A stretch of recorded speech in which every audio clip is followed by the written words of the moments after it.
All right, the thing says it's live, so I guess I'm live. Look, Cajun's here too. How'd that happen? No.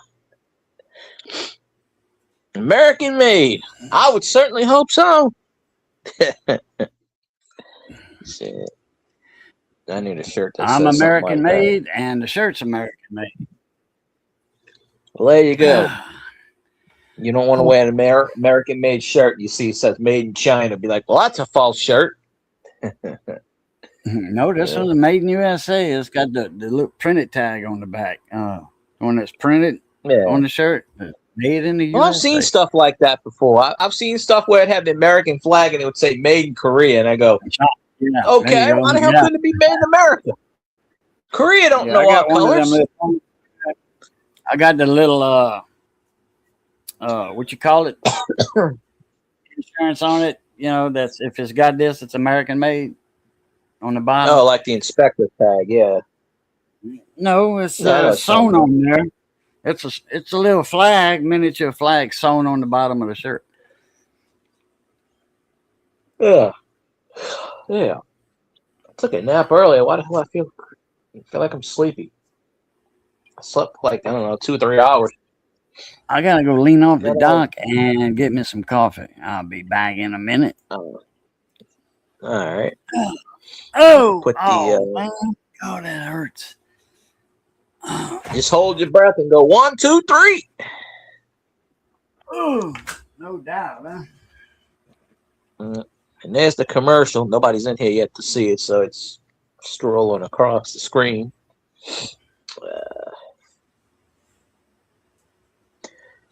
Today is Thursday, I believe. Could be wrong, but tomorrow is Friday the 13th. So I'll have to do a morning stream with the Friday the 13th theme.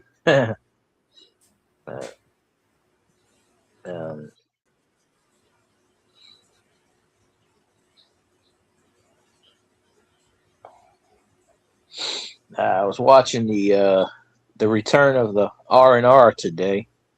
They got their own YouTube. I was watching that. Almost fell asleep during that. So I discovered that Twitch bots are alive and well. Now these Twitch bots are leaving me messages. Great show. Can't believe blah blah blah blah. I'm like, okay, Twitch bots in the world. If you don't speak in my chat and you leave me a message, I'm just gonna block you. I know you're a bot, but don't even do it unless you actually contribute to the show by saying hi and you don't spam.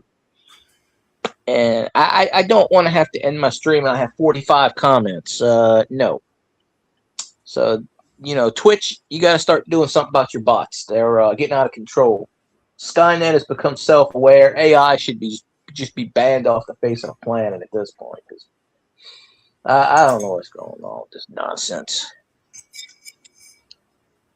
I had some coffee. Coffee.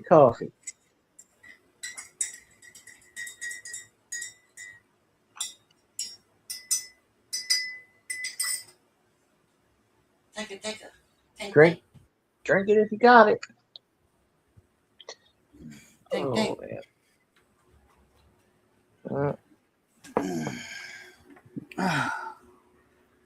It's the coffee hour with Cajun. Yeah.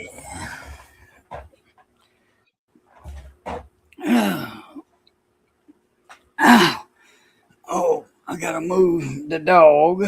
She's on my heating pad. She loves laying on that heating pad right where my feet are. And there's so much room. It's small, And she lays on a pad because that's where heat is coming from. It's not a very big heating pad, and yeah. She gets on there and she's okay. It's about like this, but like that. Okay, and she's laying on it this way, like this, taking the whole thing up, almost. Because she's small, Anyway, so I take my feet and I turn her like that. I put one foot by her Right. head, one foot by her ass, and just turn her like that. Yeah, Twist that's her. what you gotta do. Like, And that way she's in the middle, and I can put a foot on each side of her. And just she's get a learned, heating she's pad for learned her. to do that. Yeah. She's learned to do that. Sometimes she'll see me coming, and then she'll get right in the middle like that. Sometimes not. She's like, okay, maybe he might not move me. That's probably how she's thinking. Yeah, Yeah. that's how she's thinking. StreamYard got a message today, and it said something about now you can set your monetization for StreamYards for YouTube and StreamYard. You don't have to leave StreamYard at all. You can press this button to go to. So, yeah, they don't want you to go back to YouTube apparently. So they said, oh, if you press the YouTube and press the YouTube settings and whatever it is, pressing the button, StreamYards will automatically turn on your monetization. And I was like, they were like, would you leave a comment? And I said, this is great and everything, but I'm not monetized, so why are you showing this to me? Yeah. Say, are you gonna give me the money if I monetize? You should have hit the button. Yeah. Well, it said you hit the button, the YouTube button, and it says something about YouTube settings or something. So I don't know, but yeah, I should have hit the damn button and see if I would have got money. See if you One of my survey actually said you had money. So. Turned it on. Yeah. I would have been like, StreamYard. No, I bet you can. I bet you can hear me now. Well, I heard you before, but Oh yeah, you got more. My damn mic was all the way down. Oh, Mic was down minimum. Yeah, but I heard you before, so StreamYards. I tell you what, I don't necessarily know if this is StreamYards. I'm guessing it is. Like when I'll be watching on Scotty's stream, he'll be talking. All of a sudden, his mic will cut off, and then it'll come back on after 20 seconds. He did it like 3 times today, and it's been doing it for a while. And we're like, we can't hear you. We can't hear you. And he goes, God damn it. He goes, one time he was talking for 25 minutes, 30 minutes. We kept saying, mute it, mute it, mute it, chat. And he goes, well, I'll have to do the first 30 minutes over, I guess. I was like, no, I'm lip reading. But he didn't do a show last night. I said, I got to end the stream because I got to go watch Scotty. And he didn't do a stream last night. So I was like, well, hell. I could have kept on going, I guess, but you don't know. Well, he goes live at what, like 8 or 8:30 or 9? 9 o'clock. Our time.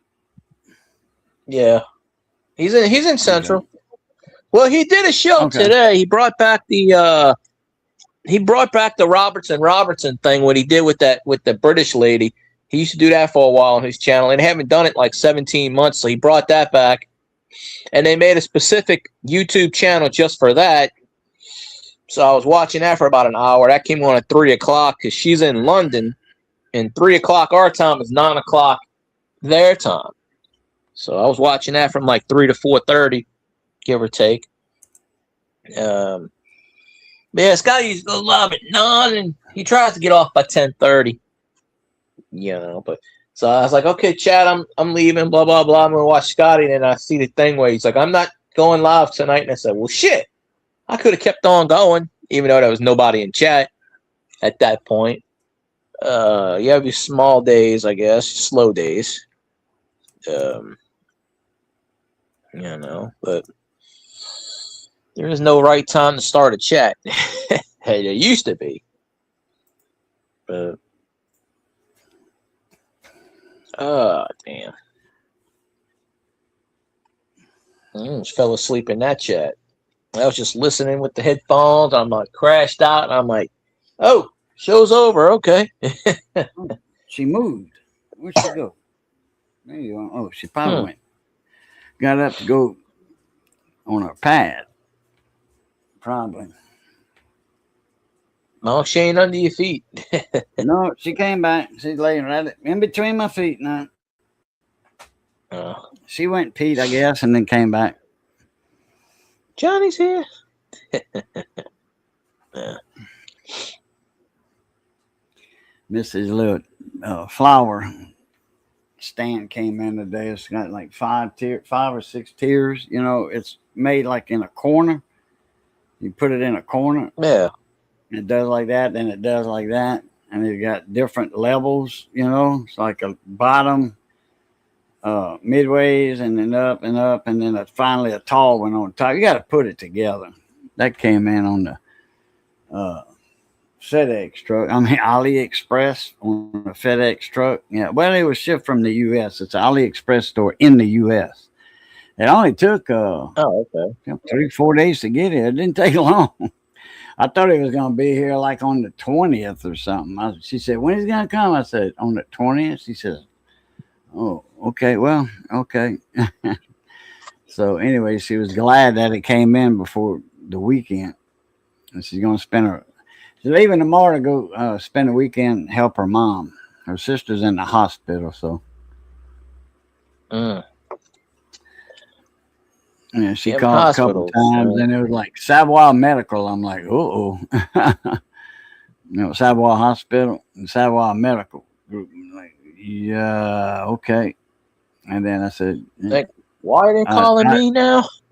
well, when I answered the phone, it was, Ann, her sister. So I'm like, okay. So anyway, Miss is going to go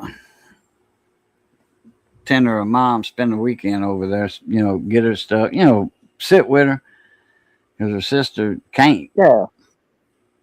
And Sophie, the niece usually, does that during the weekday, but not at night, during the daytime. Goes over there and but she gets paid for it. That's her mama. Mama's going to give her grandchild money to sit with her, do stuff in the daytime, and then Ann goes at night. Well, because Sophie's got 3 kids, so she can't go. And then she's married, and her husband's gone at work all the time. He's some Oklahoma, Texas, whatever. He overhauls pumps and plants, like chemical plants, refineries, stuff like that. Electrical, whatever. Wherever they got pumps and they're doing a turnaround, he's there. And he drives up. He's got a job box, a big toolbox, huge. It takes a crane to pick it up. So it's got pad eyes on it. The roustabouts hook the pad eyes to it. I mean, the shackles to the pad eyes, and the crane will pick it up and put it where he wants. Big, huge toolbox. You ain't stealing it. You ain't stealing it. Even though it's empty, you ain't stealing it. It's too heavy. I mean, if you got 10 big old black guys there and white guys, they'll probably carry it off. 10, 15 guys, yeah. If somebody wants to steal something and they determine they're going to do it. They may not do it by themselves, but they're going to wind up doing it.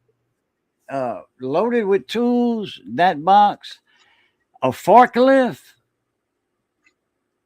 I don't think so. It might, but I don't think so. Because it's a long ways. It fits in the truck right in between the fenders. It fits in there that long ways, and it's 7 foot long, or 6 foot long. So you got to have a long bed truck. It won't fit in a short bed. That is well, the one he had before, I don't know which one he's got now, but anyhow,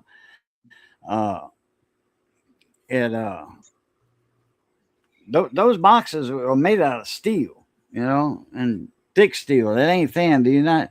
You get into it with a cutting torch, because cutting torch you get into anything. Oh yeah, blowtorch. Yeah. Yeah. But anyhow, like I said, it's he works all over the South, Oklahoma, Texas, Alabama. They don't go to Florida that much. They ain't much industry over there for that. So, but Texas a lot, Oklahoma, yeah. Let's see, what was that's where the oil is, yeah. Where was he at one time? Sophie drove real far. I think that was that Oklahoma one. Anyhow, so he's gone a lot of times. So Sophie's got time to spend with her, sit with her grandma in the daytime, since he's at work most of the time. Well, she's got the kids anyway, and then the kids are in school. So, but Yeah, you at gotta do night something. she's got to be at her house at night, with the kids. So, but Joe's in right now, so she's gonna spend the weekend with him, since he's in for the weekend. He gets a few days off every now and then. Usually he's gone for a month at a time, month and a half at a time. For that freeze date, he got sent home. Might as well go home. You ain't gonna be able to work. Yeah, you need time off every so often. You gotta want all them road trips and shit. He gets good money. He gets paid good money. Well, yeah, traveling you're real going good to. money. And then it's overtime. Shit, with overtime, I think he makes something like $55, $60 an hour overtime. And then if it's double, certain days it's double time. Shit, he makes good money. Yes, indeed. Yeah. I forgot to turn my vibrate. What went off now? Took your vibrator off. What? I don't know. What? The phone. My phone went. Bleh, bleh. Oh, okay. I should have phrased that sentence more. Now it popped up. Something for Instagram. Because when I'm sleeping, I don't want it to go beep, beep, beep, beep. So it'll just go beep, beep. The phone will vibrate. And I didn't turn it off, so I just heard it go off. It went zzz, bzz. But I didn't see anything on the screen, and it was like a delayed reaction. Right. And then it said someone had posted on Instagram. I said, well, good for them. Well, I tell you what, that full wave wreck, that's a hard fella to get a hold of. He'll show up. Watch. Just all you gotta do is say, "How about them bad jokes?" Or he'll call you, and he'll call you in like 5 minutes, and you'll be like, "I'm on Field Guy stream," and he'll be here telling the bad jokes again. Usually he's usually he calls late sometimes like that. I left him a text one time. I says, I tried to call you twice a day already. After you get this, don't call after you read this, because I'm going to bed. I said, I'm hurting real bad and I don't want to get woke up. That's when I was staying up with the water and all that. I was tired, man. I said, I'm tired and I need some sleep, and it's cold. It's still cold, not freezing, and I keep the door open in the bedroom, and sometimes I got a fan behind me. Well, the stove's right there, and that fan sucks that warm air, hot air, and throws it in the bedroom. And it works good like that, man. It does. And then in the living room, we got a heater, a space heater, and we turn that on, and then they got a ceiling fan in there, and you put that on medium, man. It all that hot air rises, but with that ceiling fan, it blows it down, and it's comfortable. And right underneath that fan, they used to lay there sometimes because that floor is real warm. Right in that area where that fan blows that air, it's warm there, the floor. You can go barefoot and say, like, damn, it's warm right here. I've noticed it, but with socks on, not barefoot. But oh yeah, can't go barefoot no more. Yeah, can't go barefoot now hardly. Phew, man, step on something. Like if I got my boots on, my cowboy boots, boots. Yeah. I'll walk outside. I'll walk on a water hose, an empty water hose. It hurts like the devil. I can feel it. That's how sensitive your feet are when you got neuropathy. Well, I hope I don't get it. If you got a wrinkle in your sock, you know, at the bottom, and you step and that wrinkle's there, Holy Mother Mary, you feel it. I mean, there's neuropathy and then there's neuropathy. And I got the bad shit. It's almost like fibromyalgia or something like that. Fibromyalgia, man, that ain't nothing. People get that, every nerve on the nerve ending in their body hurts for nothing. The air blow on you and it'll hurt. Yeah, that's a terrible disease. Yeah. Neuropathy. It's not quite like that, but man, it's.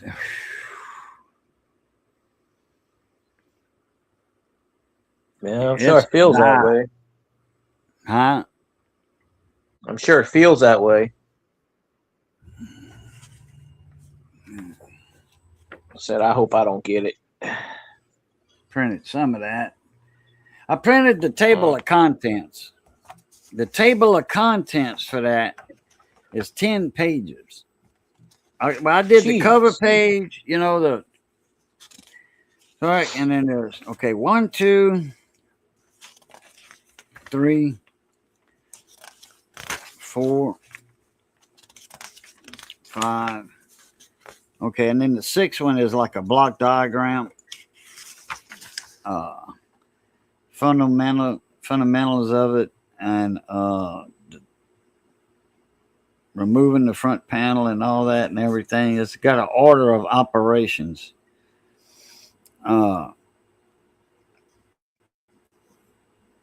Operating and programming manual. It's like the tree of life.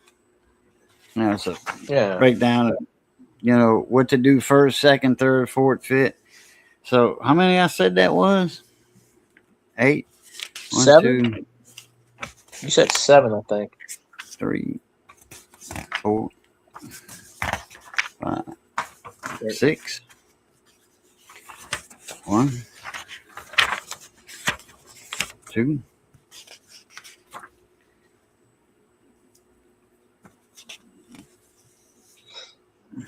3, 4, 5, 6.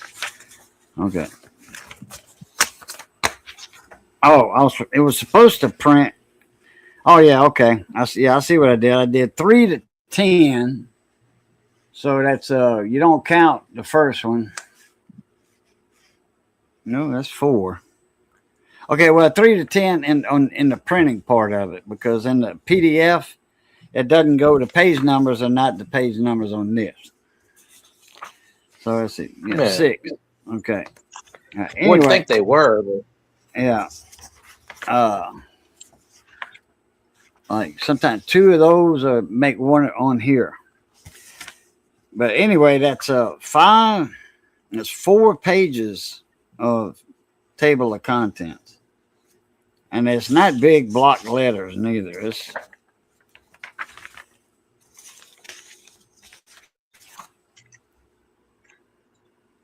like that.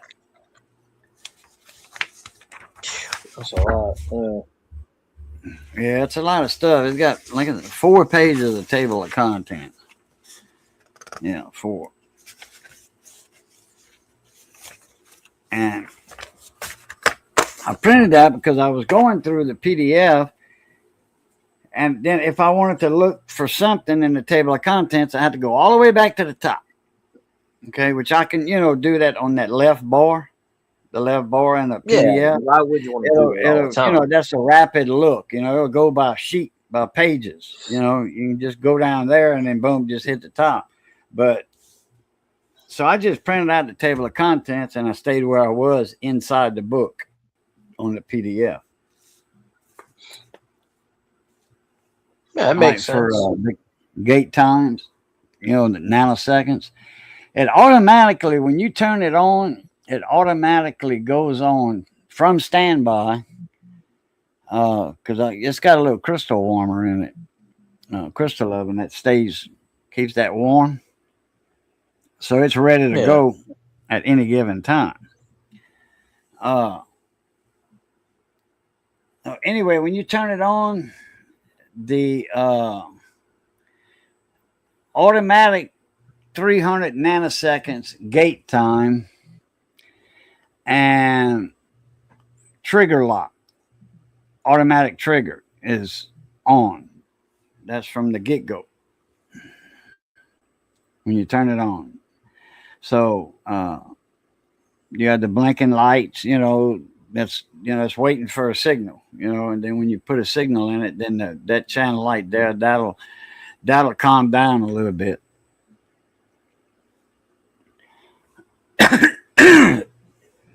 It's a good thing that worked that way.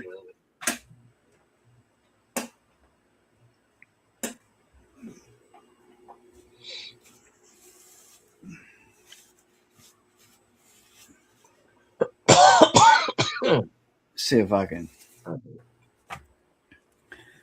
see if we can see it.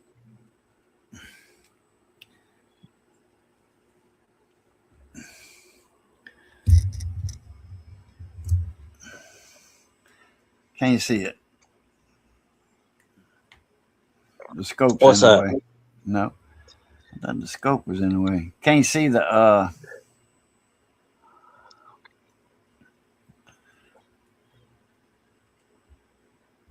Oh yeah, there it is. You can see it. Yeah, I see it now.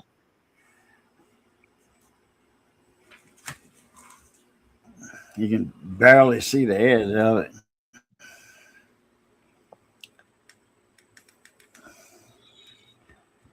Well, See the I red? know it's over there. Yeah. Yeah. It's on the what you call it? All them red numbers. That's a frequency Yeah, I I see took from a radio earlier. Oh my God! Stacking's in the building. Hey, it took 27 minutes. I don't know if that's a record, but it took 27 minutes for someone to say hi, something. Might be a record on my. Maybe not. I think one time I did a 2-hour stream and nobody said that in the entire chat. Really? But, yeah, I think that was like 7-8 years ago when I first started. I went back to those chats. I would do like 20 minutes and I'd have nobody chat. I think it took 2 or 3 years before I got a bunch of views and then they all disappeared. I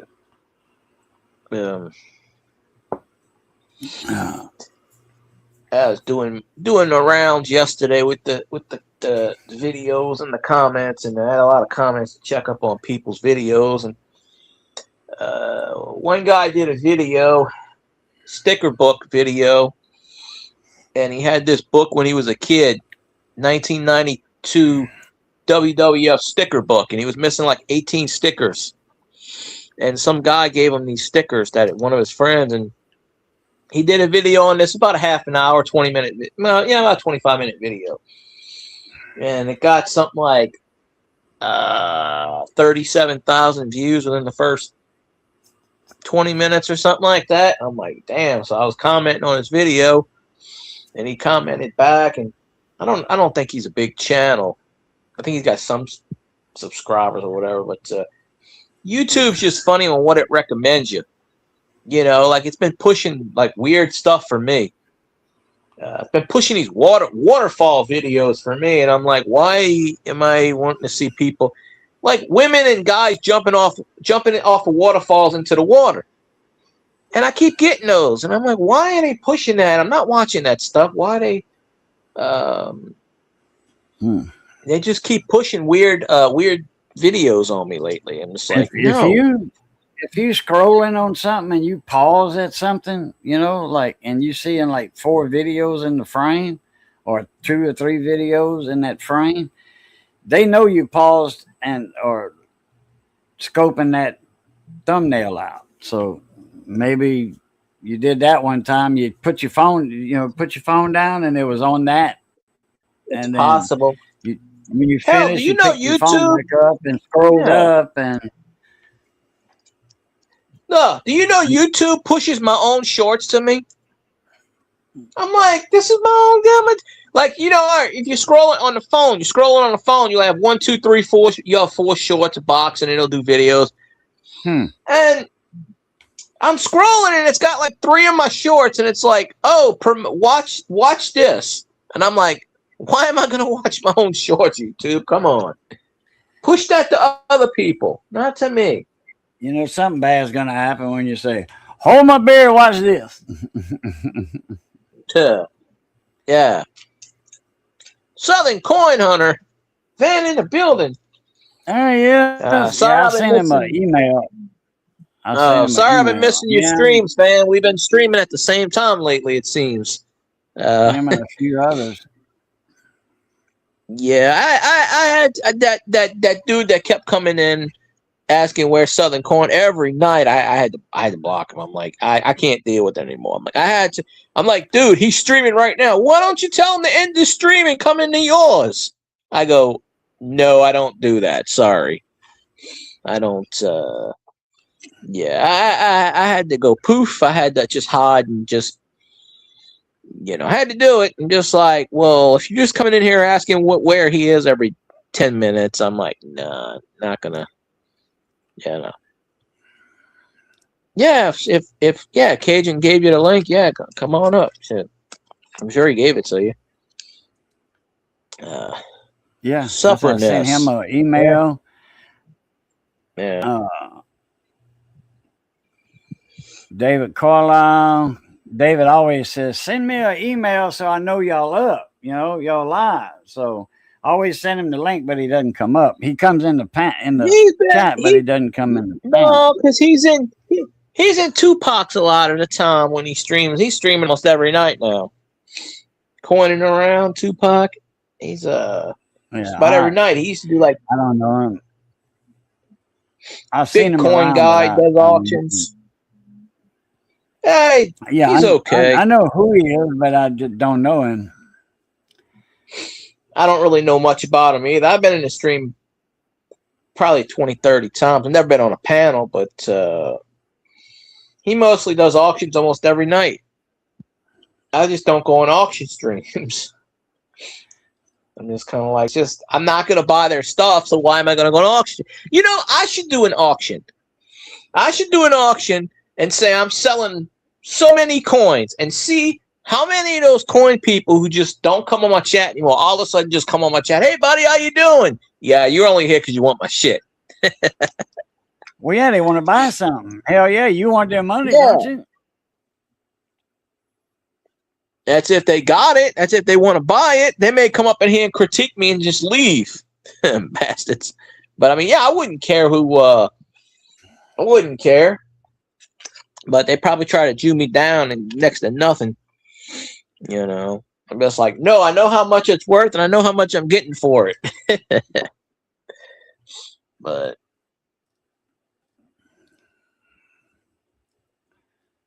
like somebody told me you should give away stuff. I said, yeah, I'd give away stuff for one night. I'd have all these subscribers and they wouldn't watch my shit.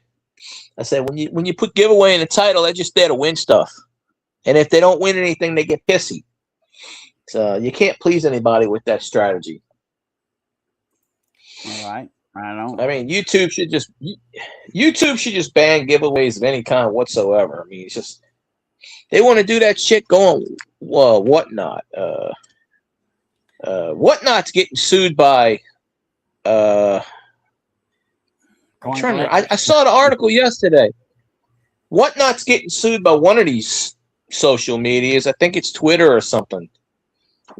Either Twitter or Twitch or YouTube, or one of them suing them over the giveaways. So I don't know which social media page. I forget. I read it yesterday. Oh damn! They taking their business or something. And I'm just like, it's probably because you know how all these Whatnot people, they'll stream on YouTube and Whatnot at the same time and doing their auctions and stuff. It's probably I can't remember. I have to go find the article again. But I read this and it had something to do with giveaways, and I said, why would they sue when they have nothing to do with the giveaways in the first place? Because YouTube will come out and say, we're not responsible, blah, blah, blah, and you have to put that in your description a lot of times. We're not responsible for everything, needs to you be know. banned and ban Whatnot app. There you go. Well, I'll tell you this. Look, my friend and former coworker Mike, he got banned from Whatnot, basically because he won so much stuff. Like he would go in people's channels and he would win one or two things, and then he would go to somebody else's channel and win, and they banned him off the platform because they said it was cheating. And he goes, and I went to his house and watched him do this. He would walk in his chat, hey, blah, blah. He would enter just like anyone else, and they would pick him. And of course on Whatnot, some vendors were banning him too because they thought, you know, he was winning too much. And I said, yeah, that's why I don't want to be on that platform. I said, if I get on there and I win 5 or 6 things, they'll ban my ass too. I mean, you know. You're not talking about winning auction bids. You're talking about winning giveaways, right? Yeah. Okay. Yeah, Stu Mike, he was winning too many giveaways and Whatnot. The platform, first the people were banning him, then the platform Whatnot banned them. They said cheating or something. Because he showed it to me. And he's like, and he spent a lot, you know, he spends a lot of money on coins, and he gives out coins, and he gives it out to people, random people on the street. They just like, here, I won this. He was giving out silver certificates one day. Huh? You know, when I used to do them 3 channel auctions, 4 channel auctions, we would do like 3 or 4 giveaways a night. You know, that was I mean, that's how you keep them in. You know, coming in and all that. Yeah, that's how you keep people in chat. I need to move my medication. I need to move all that medicine.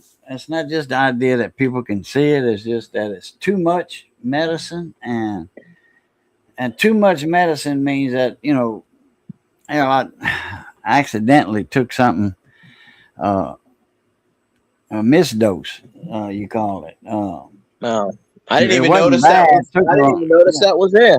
Yeah, that's right. Well, sometimes you can see it better than that, but took a wrong one time. I was yesterday, I think it was. But the good part about it is, for the next 90 days, I won't have no fleas and heartworm.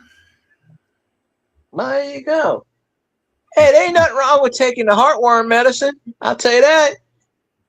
What's his name? Joe Tippin, the guy that wrote that book. He had stage 4 cancer, and he was taking vitamin C and stuff. He said he was taking something. I forgot what it was. It was one of these things. It was because it had the same chemicals as something in it, and it was dewormer. And he took it, and he started taking it, and according to him, it helped cure him. Because they asked him, well, how miraculously cure? And that's what he said. He said, he goes, I'm not going to tell you the brand name, but I took this, and this. I was doing research, and he looked it up, and he said, well, dewormer for dogs has 5 of the main ingredients for killing cancer. He said, well, I got nothing to lose. So he started taking 2 or 3 of those a day. And that with the high doses of vitamin C and a few other things he did. And within 3 or 4 months, he was completely cured. There was some kind of animal medicine that people were taking for the Hong Kong Phooey, and it cured them. Yeah. Mm-hmm. If it's got the right ingredients with the right doses. You remember that one of the first antibiotics there ever was? Penicillin? Yeah, okay. Well, a buddy of mine, he went in that Star Clinic over there. It's a walk-in clinic. It's not a hospital. It's a clinic. It's doctors, nurses, all that's there, but it's a walk-in clinic. And that was a first for this town. They never saw that before. They've heard of them, but they never seen one. And Tucson's full of them damn things. Walk-in clinics. Tucson's a big medical town. A lot of retirees go there. Live there, and sick people. That's got like emphysema or whatever, or TB. They move over there for the air quality. Cat 73, what's up, kitty, kitty? Yeah, kitty, kitty, kitty, Cat kitty, in the kitty. building. Yeah, kitty, kitty. So anyway, my buddy, he's a musician and all that. He moved to Arizona for a couple years, but he came back, and that's when he retired playing music. And then he was going to go to California. I was going to go with him and play. We was going to do a gig over there. He was a Cajun musician. Anyway, that was $1,000 plus free free airfare and all that. Anyhow, he went in that claim. I forget what it was for, and they said, "Oh, you got the Hong Kong Phooey." He was like, and she was like, "You want a shot?" And he was like, "Yeah, but I want a shot of my choice." And they said, "What's that?" And he said, "Penicillin." They said, "Oh no, that ain't gonna do. No, I don't know." And he says, "Look, if y'all want to give me a shot, I want a shot of penicillin. I want to see the bottle." So they broke out a bottle, penicillin. All right, fill up the needle right here in front of me. Don't turn your back on me. That 2 days later, he was just good as new. Yeah, stuff they won't tell you. But hey, shit, if you need it, you need it. I read an article recently, and it said penicillin. Most diseases are getting immune. Penicillin's not working. I'm thinking, yeah. I mean, viruses evolve and mutate, but you can mutate penicillin too. Hell, yeah, give it a little bit more bread mold. Yeah, that's how I see it. Oh hell, what is this thing going to? Almost got rid of this thing. But he knows a little bit about medication because he was with the what is that, ATF or whatever, alcohol, tobacco, firearms. They would go in these medical office buildings or whatever, medical centers or whatever, and do this, do that, do this, that, and the other, and they would get educated on that stuff. Oh yeah, you got to do your own research on things and whatnot. Let's see, who's this? Oh, It's me. Ed. Got to There he be is. Van the Man. What's up, Mona Me? Man in the building. Oh, How made it. was your day? I was Made eating chili. Chili. Yep. That's what we ate. Nothing wrong That's with what that. we ate the other night. I made some chili, and chili dogs. Me, Johnny, and Missy ate that. She didn't eat much. Missy's on a little diet, so she's not a big eater Sucking right on now. a chili dog. Sucking on a chili dog, sucking on a chili dog, sucking on a chili dog. When that song came out, da, da, da, da. They did it on Twitch for a while too, Did they? but You could see they did old it on like Smokey Ribs Barbecue. He's got that big white goatee, white beard, and he got that chili dog right there. He was in it. He didn't know he was in it. The chili dog video, because what you call it, Randy wasn't playing the video. He was just doing the song. And then I said, "Hey, play the video, with the song on it." So he got it on there, and it showed Russ, in there. I said, "Damn, Russ, they owe you some monetization, bro. They using your likeness." damn right. You got almost a half a million subscribers and stuff. You can get them for, using your likeness. You a creator and what do they call it, influencer and stuff. You copyright it. All you gotta do to go to that video and hit claim participant or whatever, and they'll look at it. They'll be like, "Yeah, that's me." 7 seconds they use without my permission. Damn right. I think it's like 2 seconds of him, 2 or 3 seconds. But he's in there. Well, I think it's got to be 7 seconds. I got 12 rows of nickels left out of this box. I was not feeling well Friday or Saturday night to even hunt nickels.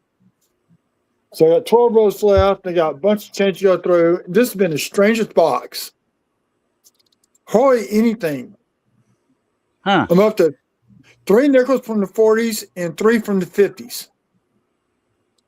Where last weekend, the last box, I had like 7 from the 40s and 8 from the 50s, even though most of them were 58 Denvers. You're finding them all. I ain't had not one silver nickel out of a box this year. I remember when I was a kid, I wouldn't save any nickels over 1959. It had to be 59 and below. And I was a kid. That was in 1970. Okay. So them nickels wasn't but 11 years old, and I wasn't saving those. I was saving 58s on down. I saved 61 and back because the cheap Jefferson nickel books, there's a spot for the 60 and 61. And people don't want to save those. Well, if you're going to save them, you can't complete the book. So I'm saving those. Right. If I come across a nice 63 or 64 in decent shape, I save it. But most of the time, all those, they go right back into circulation. I got 2, I forget the name of the books, but they just like, crap, what's the brown ones? Dansco? Dansco. They just like the Danscos, but they're different name. I got 2 of those full of nickels. I got all the nickels. I got my friend's collection here. All the nickels in the first book completely filled out, but that book goes up to 63. So he's got every nickel from 63 on back in that book. I was working on. Get some more coffee. I'll be back. I can hear y'all. Go ahead. I was doing an appraisal for him.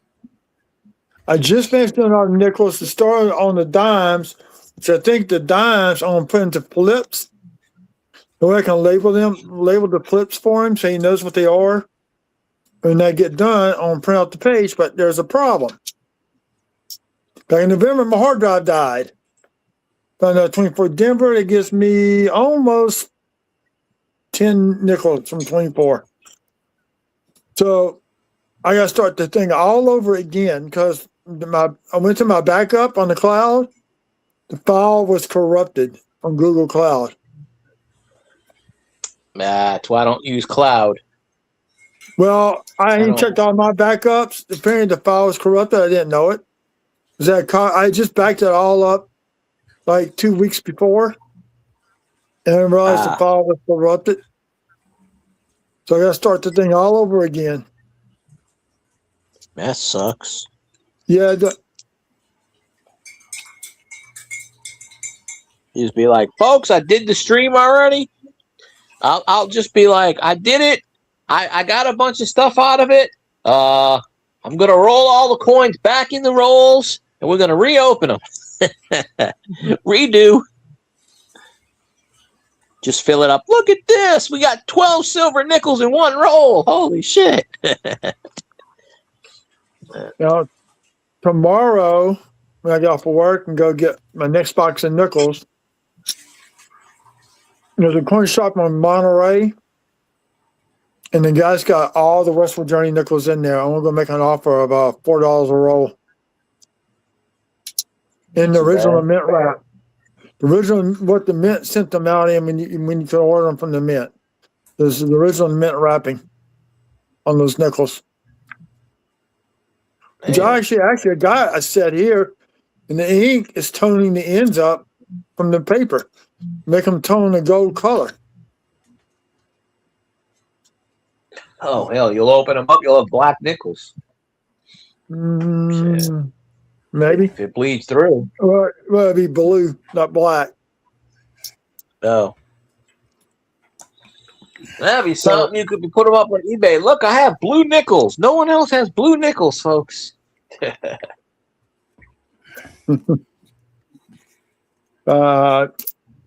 me tell you, some coins come in today from a guy from out of Portland. Some rolls. They're brown state, but they're 36s. I forgot what the other date. Just some nice double dies on those two of those dates. That's why I bought them. And then there's a gal that sells them whatnot out of Chicago. Got a purple tone Silver Eagle coming in from her. But Cool beans there. I've got to get a new shed. My shed is damaged. I can't fix it. Rubbermaid, they won't send replacement parts. So now I have to take some more money out of my 401k to get a shed put up in my backyard. What kind of shed Get you got? somebody to build it. It's going to be a wooden shed with shingles on it. It's going to be like more of a barn type. It's going to be big enough where I can put the Ryan lawnmower in there. It's going to be about 16 foot long, maybe 12 foot wide. There's one that's 14 foot by 20 foot. And that put together is about $5,000. And they'll put it together. The only thing is I have to build a ramp for the Ryan lawnmower to get up in there, which is actually it's being worked on right now by Sunshine Tractors. It's got all three blades need to be replaced. They have a $250 maintenance tune-up fee each year, but it's more than that if you call out. It's called winter tune-up. But the problem is on the left rear shaft, on the spindle where the bearings sit for the shaft, the bearings had two of them had cracked and rusted out. Sunshine Tractor, that's John Deere. Yeah, it's a John Deere tractor. Yeah. So Yeah, I got one right down the road from me. Man, they're all over South Louisiana. Oh yeah, John Deere's all over the world. Oh, I know, but Sunshine itself is the subsidiary of John Deere. Because there's some other companies that share like a nickname, it's a company name, but it's John Deere, Sunshine, whatever. And they got the logo, the sun, picture and all that, but it's John Deere. You won't see no tractors with Sunshine on the hood. They'll say John Deere. Yeah. But there's other companies that also sell the John Deere tractors too. Did you buy your tractor, your lawnmower from them, or you bought it from, like, say, Lowe's, and then? No, my dad did. I'm buying this from my dad. My mom don't want him cutting grass. Okay, where did the tractor come from? Which store? It came from Sunshine on their line. Sunshine? Okay. All right, good. Yeah. Because if you buy, say, a John Deere which is going to be, if you buy from Lowe's, Home Depot, or whatever, Walmart, that is, it's John Deere on the hood label, but it's actually AYP, American Yard Product, which is now Husqvarna. Husqvarna owns all that now. So all these little, like, weed eaters at Walmart, you see that Hyper Tough or whatever, and then Troy Built and all that. That's not true Troy Built and all that. All that is AYP, American Yard Product. A lot of those weed eaters, you swap the shaft and the heads. I mean, everything is swappable on them, just about. That's how it used to be. Anyhow, if you buy a John Deere from, like, say, Home Depot, Lowe's, John Deere, like a riding mower or whatever, and you bring it to John Deere, which they are the warranty for that would be your last resort for that Lowe's or Home Depot. There would be more. They would give you. They wouldn't tell you, look, don't bring it to the John Deere place for your warranty, unless it was brand new or something. But so we have warranty centers all over, so you get your pick out of them. Well, John Deere will put you on at the last of the list. If you didn't buy it from them, you at the back of the list. My dad bought it after they moved right after the flood, and once the house they're living in now, they got after the flood.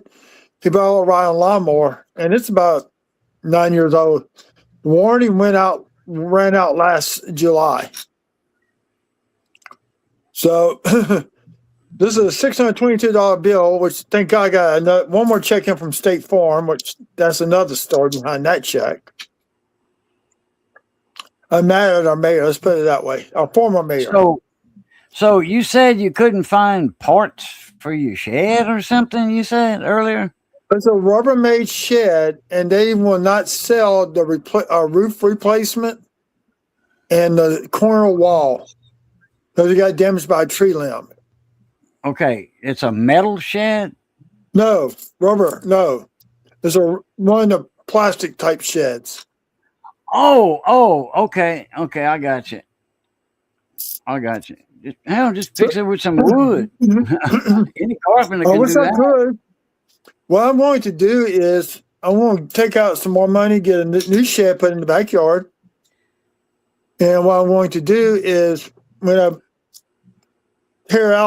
take everything out of this old shed, I'm going to take the base of this Rubbermaid shed, put inside at the very opening so I can park the Ryan lawnmower on it. That way, if it starts leaking oil or gas or something, it won't damage the wood flooring. It'll preserve the wood flooring. Yep, that's exactly what I'm going to do. It will. My uncle's shed, he kept his lawnmower in there, and if it would leak a little oil, or he would pour oil in his lawnmower in the shed, hoping to spill some. His floor, he used to mop it in oil. It keeps it from rotting, the wood from rotting. You take old black oil, used oil from a car, and mix it with some diesel, and put that in a pump sprayer, and spray the wood on your trailers. Like say, you got a trailer with a wood decking on it that you haul your lawnmowers with or whatever. Anybody that has a trailer with wood, just spray that with that oily diesel. Man, that will preserve. It will not rot. I just pulled a 1949 Philly. Damn. I'll take it. Find a 50 Denver now. The year after. I've got a few of those. I got a few 50 Denvers. I got a couple. I bought one. I had bought one from Blue Ridge when we first started selling on Whatnot. I get the coin in, and 2 weekends later, I get one and change at a little small country grocery store out in Central. Damn.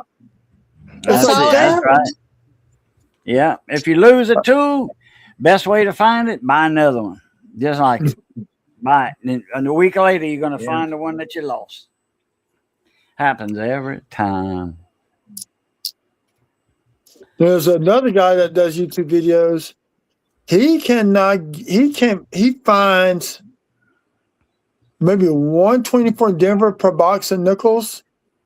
But he gets a ton of 24 Phillies. I mean, they made it 35 million Denver nickels in 2024. And they about doubled that in Philadelphia in 2024. Well, I'm getting ready to trade him a tube of 24 Denvers for a tube of 24 Phillies. Because I just found my 10th one out of this box. Last weekend I had 24 Denvers. I got three full tubes of 24 Denvers, maybe more. So That's fun. and also I bought from a guy. I kind of overpaid, but the dude lost his job back right before Christmas.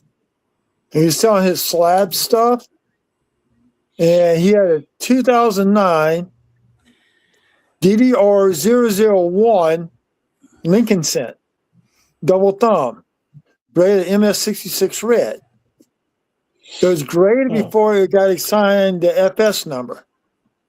So I sent it back to Annex, and they put the FS 802 number on the label for me. So they reholded it, and plus it left having the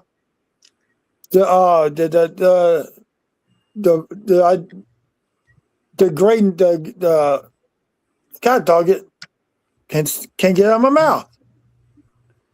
That happens to the best of us. That's what she said. The designation. She's got a lot of things. Hold on, let's see if I get this right. God dog it. It's backwards. There you go. There's this. No, it's not. It's right. It's the certification number. We see it the correct way. Yeah, that's the certification number. It didn't have it on there. Oh, okay. So they it's their fault. So instead of charging me like $15, reholdered it. They charged me $14. But I can show y'all what the They charge you 14 instead of 15. They saved you a whole dollar. A whole dollar. That's nice of them. Let's see. They Here's should what have I'm gonna do. reholded it for free since it was their fault. Yeah, exactly. Well, no, A dollar ain't shit. No. It did not have an FS number. I had to pay for that. That was part of the $14 paying for the FS number be assigned to it. Okay, There that's you a designation.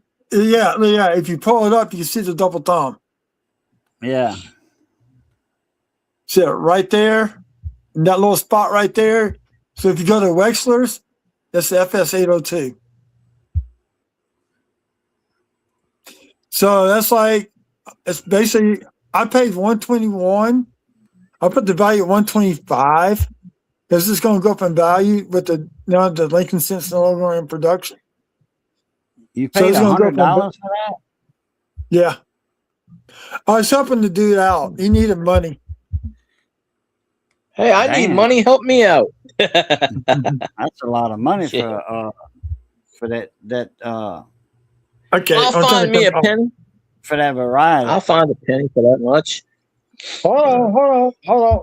If I'm on PCGS's website, I go to Firefox.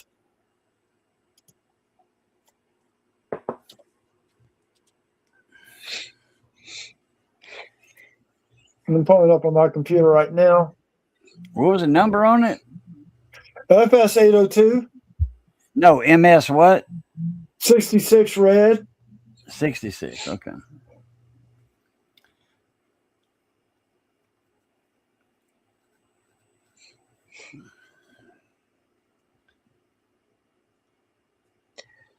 Well, if I know what coins to sell, I know who to look up now.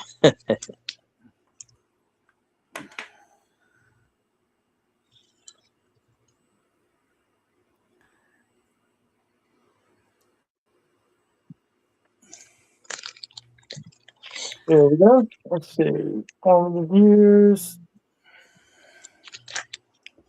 Really? Okay, a 67 is the highest rate on that. $2,500. Okay. Yeah, one grade make a coin big time, especially when you get up there at 67. What's the 66 work? $50. No, if it's a plus, it's $350. Yeah. Well, you got the plain 66. Yeah, I wish it was the plus. But I want to say something. I want to look at this. When was the last time one sold? None has been sold at all.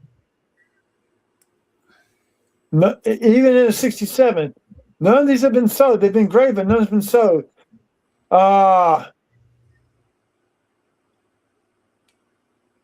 Don't show the population of the 66 at PCGS is 82. There's 5 in the 67. So none's been sold. But at least I got the right information on there. But they're expecting these coins to go up in value in the next couple of years. In fact, I think they already got the 2026 graded showing up on here. Yeah, I don't know how long those damn pennies will last in them slabs. Find out, because the older, like the 82, 83s up to like 90, I think it was. Those were made good. Those planchets were made real good. You don't see a lot of them self-destructing, but boy, anything in like 95 on up, 2000s, man, them things, they self-destruct in people's pockets. When they walking, you can do little copper flicking off of that zinc. Yeah. No, man, what was that noise? Oh, that was a penny blowing up in my pocket. All that damn that zinc in there forcing that copper off. The problem with the early coins, you got bubbles on the copper. And they actually got this one got graded by PCGS and it sold for like $1,000 at MS62 because they declared it a mint error because they had bubbling in the copper. Someone did a video on that, I think 2 years ago. And bubbles? Bubbling, that's blisters. Yeah. Call that blistering. But they graded it as a mint error. And sold for about $1,000. Came straight out the mint with the bubbles? Yeah. Damn. They self-destructing, not even out the mint yet. So some company made the planches for the mint. Yeah, I know. They punched all the zinc rounds out, then they plate them and all that. That costs more back then. That costed more than the damn copper planchet itself. Because the price of copper went back down. In the 80s. The metals, gold, silver, all that went back down, in 82 and all that, but 81. But they already had hired all these contractors, subcontractors out to go ahead and start making the zinc pennies, copper plated. Well, the price of copper went down at that time, but they already had them contracted out, so it was costing more. Later, it was costing more to actually make the zinc penny than the copper pennies. Somebody actually did. Somebody did some research. If they could have gone back to the copper planchets and saved a penny. Yeah, I believe it. Right now they could literally go back. Instead of costing 4.8 cents to make a penny, it's like 3 cents. Saved 1.8 cents to make a Lincoln cent. And you cannot get anything from the mint. Everything is sold out. Everything. Like all the quarters, the mint sets, which they jacked the price up on. So I went ahead and I clicked notify me on the mint set because I'll get at least one mint set. If somebody cancels, so there's a waiting list. As people cancel, they notify somebody else that they don't want. They're going to write down the list. That's how it should be. So Johnny found $1 the other day. What's that? Over here, Johnny, he found $1. Let me see. Hold on. Never did look. That was $1 I probably lost. Might find my money. Oh, I see what it says. Trump help what? Oh, Trump make America great.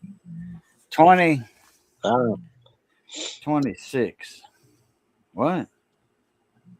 I frame 26. that sucker. Frame it up. Put it on your wall.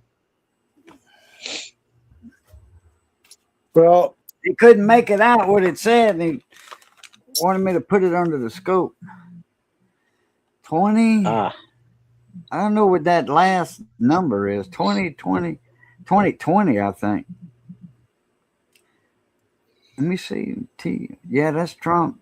well, that's Keep when he ran the America first time. great. Keep America great. That's probably 28, but it looks like a. I don't know if it's the ink that's bled and kind of making it look like an 8 because it don't quite look like the 0 that's in front of it. It might be 28. I don't know. But anyway, Trump can't run for office in 28, so I mean, no, he can't. he, Might I- have got It Trump might is be trying to- 2020, the year that he had lost. So It's a nice little beehive. man, a beehive would have to be real major for me to keep it like that. Yeah, I'd keep that one. That's class 2 because you got one, you got a secondary and starting to come up right there. Yeah. So, yeah, I just found that one. Put a regular nickel underneath. Let me see a regular nickel. Okay, hold on one second. Why don't you show them things? Put that up like you were doing on camera. While you're looking for them, show them. Well, I have to mount the camera and all that. I haven't done that yet. My cell phone. Oh, you was just holding the camera up on there Yeah. like that? Oh, I Yeah. got you. Okay. All right. Hold on. I want Okay. to see a regular nickel. I want to see what the side looks like on a regular one without the beehive. Or This you one can is just do kinda it on the tough. other side. That's a regular nickel. Yeah. Okay. The other side, you can get them. They're more common by the initials FS, but sometimes you get them further up here, up in this area. I got some of those in the tube, like right up in here. You can get them, I didn't but I know. got some that they got them in here, in that little breezeway, All right. and something you get them in this breezeway too. And sometimes you get a die crack going from the beehive all the way through the steps to the rim. Yeah, that's a dye that's starting to shatter. Yeah. And I got a theory of why we see those. Here, I'm going to turn it off until I find something else. I'm trying to blow you up, but I keep pressing the wrong layout on here. It keeps making me big, and I'm like, no. No, what you gotta do, you gotta go like where the three of us are at the bottom. You gotta click on. No, I'm in the layout. I'm already in the layout. See, that's it. I don't know why. That's for whatever. I don't know. No, you gotta. That's a unique one. You gotta click on that. Oh, see, it makes me bigger. I just put the nickel. Okay. Oh, there it is. At the bottom, field guide, the bottom of the screen, the main screen that we see there at the bottom, you're gonna see you, me, and him. You click on him, and that's gonna present him.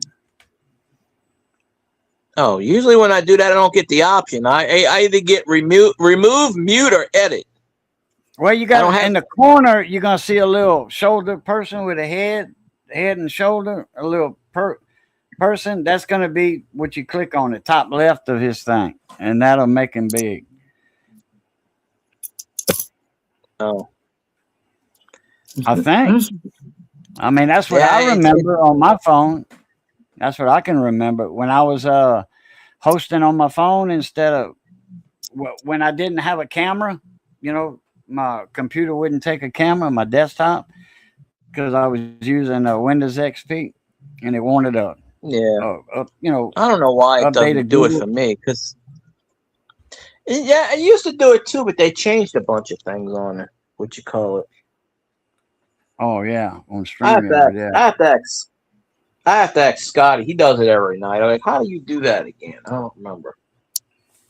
See, I Well, try to if find he's on a another phone, day. but on a phone, you know, you could pinch it out, make it, you know, everything bigger, and then go to his thumb, you know, that little screen at the bottom with him in it, and it should be right in the top left corner of his little frame down there underneath the main picture you seeing.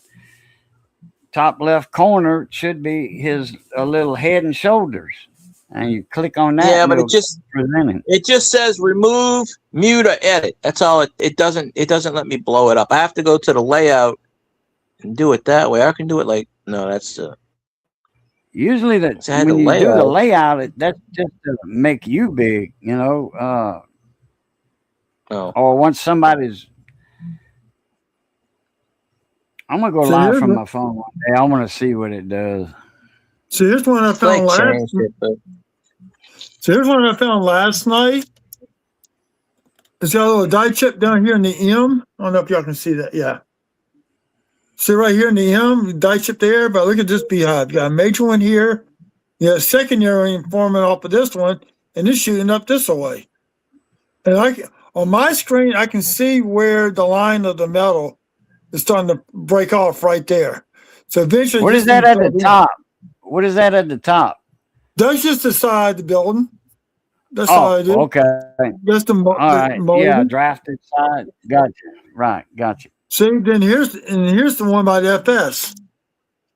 No, see, can y'all see that Yep. right there? I see it. I got the FS beehive.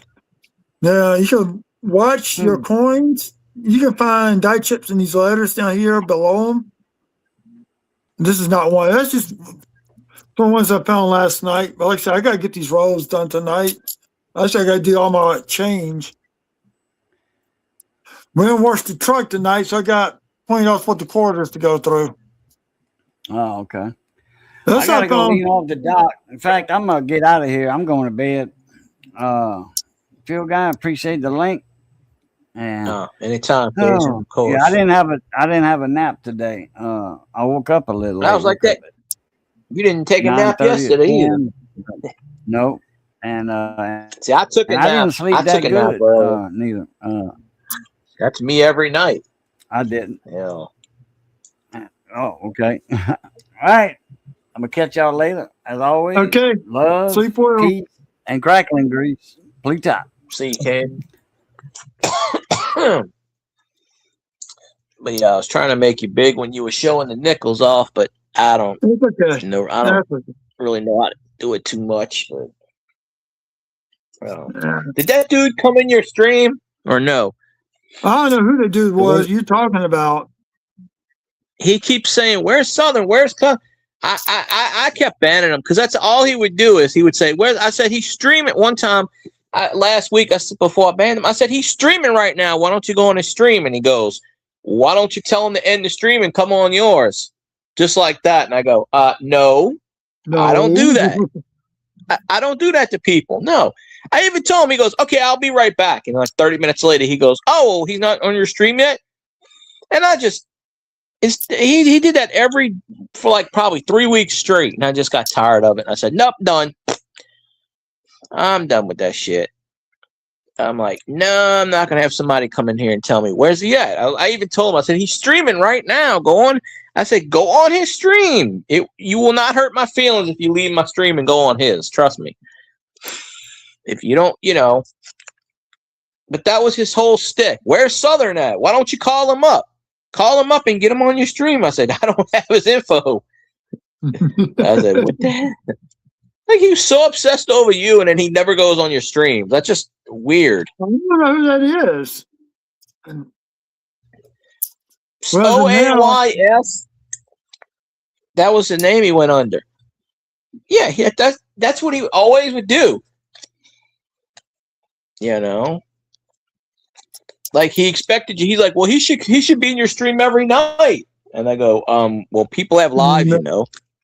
I'm trying to build my own damn channel. Shit.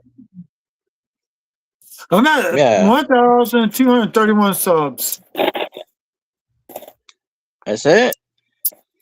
Yeah. Oh. They come and go.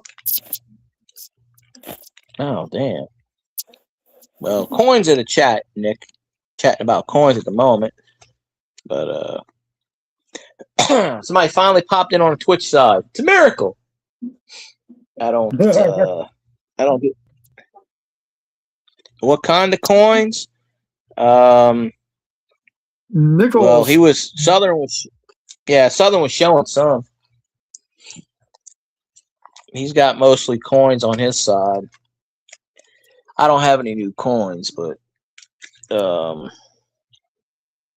he was talking about all the coins he does the coin rolls on the YouTube. Doesn't do Twitch though. I don't think. No.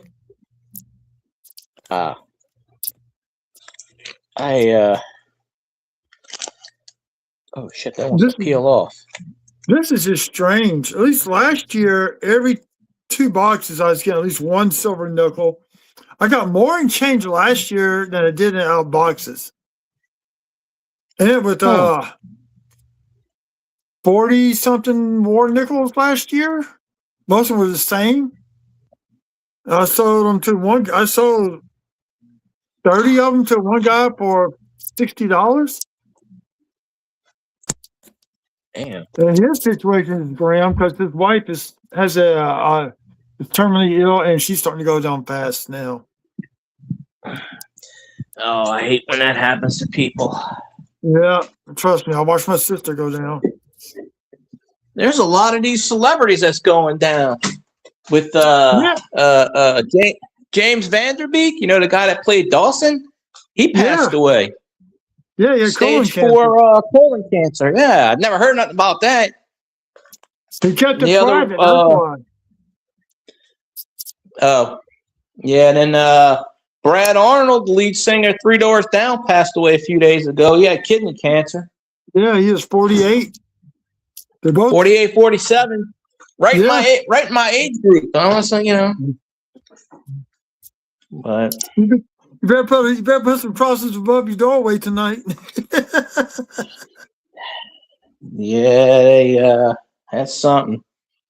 They always come in 3s. So I heard about the James Vanderbeek thing today. It was on the radio, and I'm like, oh, I didn't know he was sick. Okay. All right, well. And I had to think of the name. I'm like, why do I know that name? And when I looked it up, I went, oh, shit, it was Dawson. Yeah, he played Mox.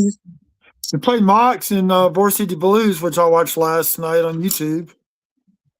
Oh, yeah, Catherine O'Hara, yeah. I don't know what she died of, but she was 71. They always come in 3s. Yeah. All the time. So Paul Walker, he died, what was it, 12, 13 years ago? He was killed in that car wreck. Who? Paul Walker. Oh, yeah, the guy from the Fast and Furious. Oh, you know, that's on YouTube. You know, somebody filmed that on YouTube. Not the actual crashing, but he was at, because I watched it. He was at an event celebrating something.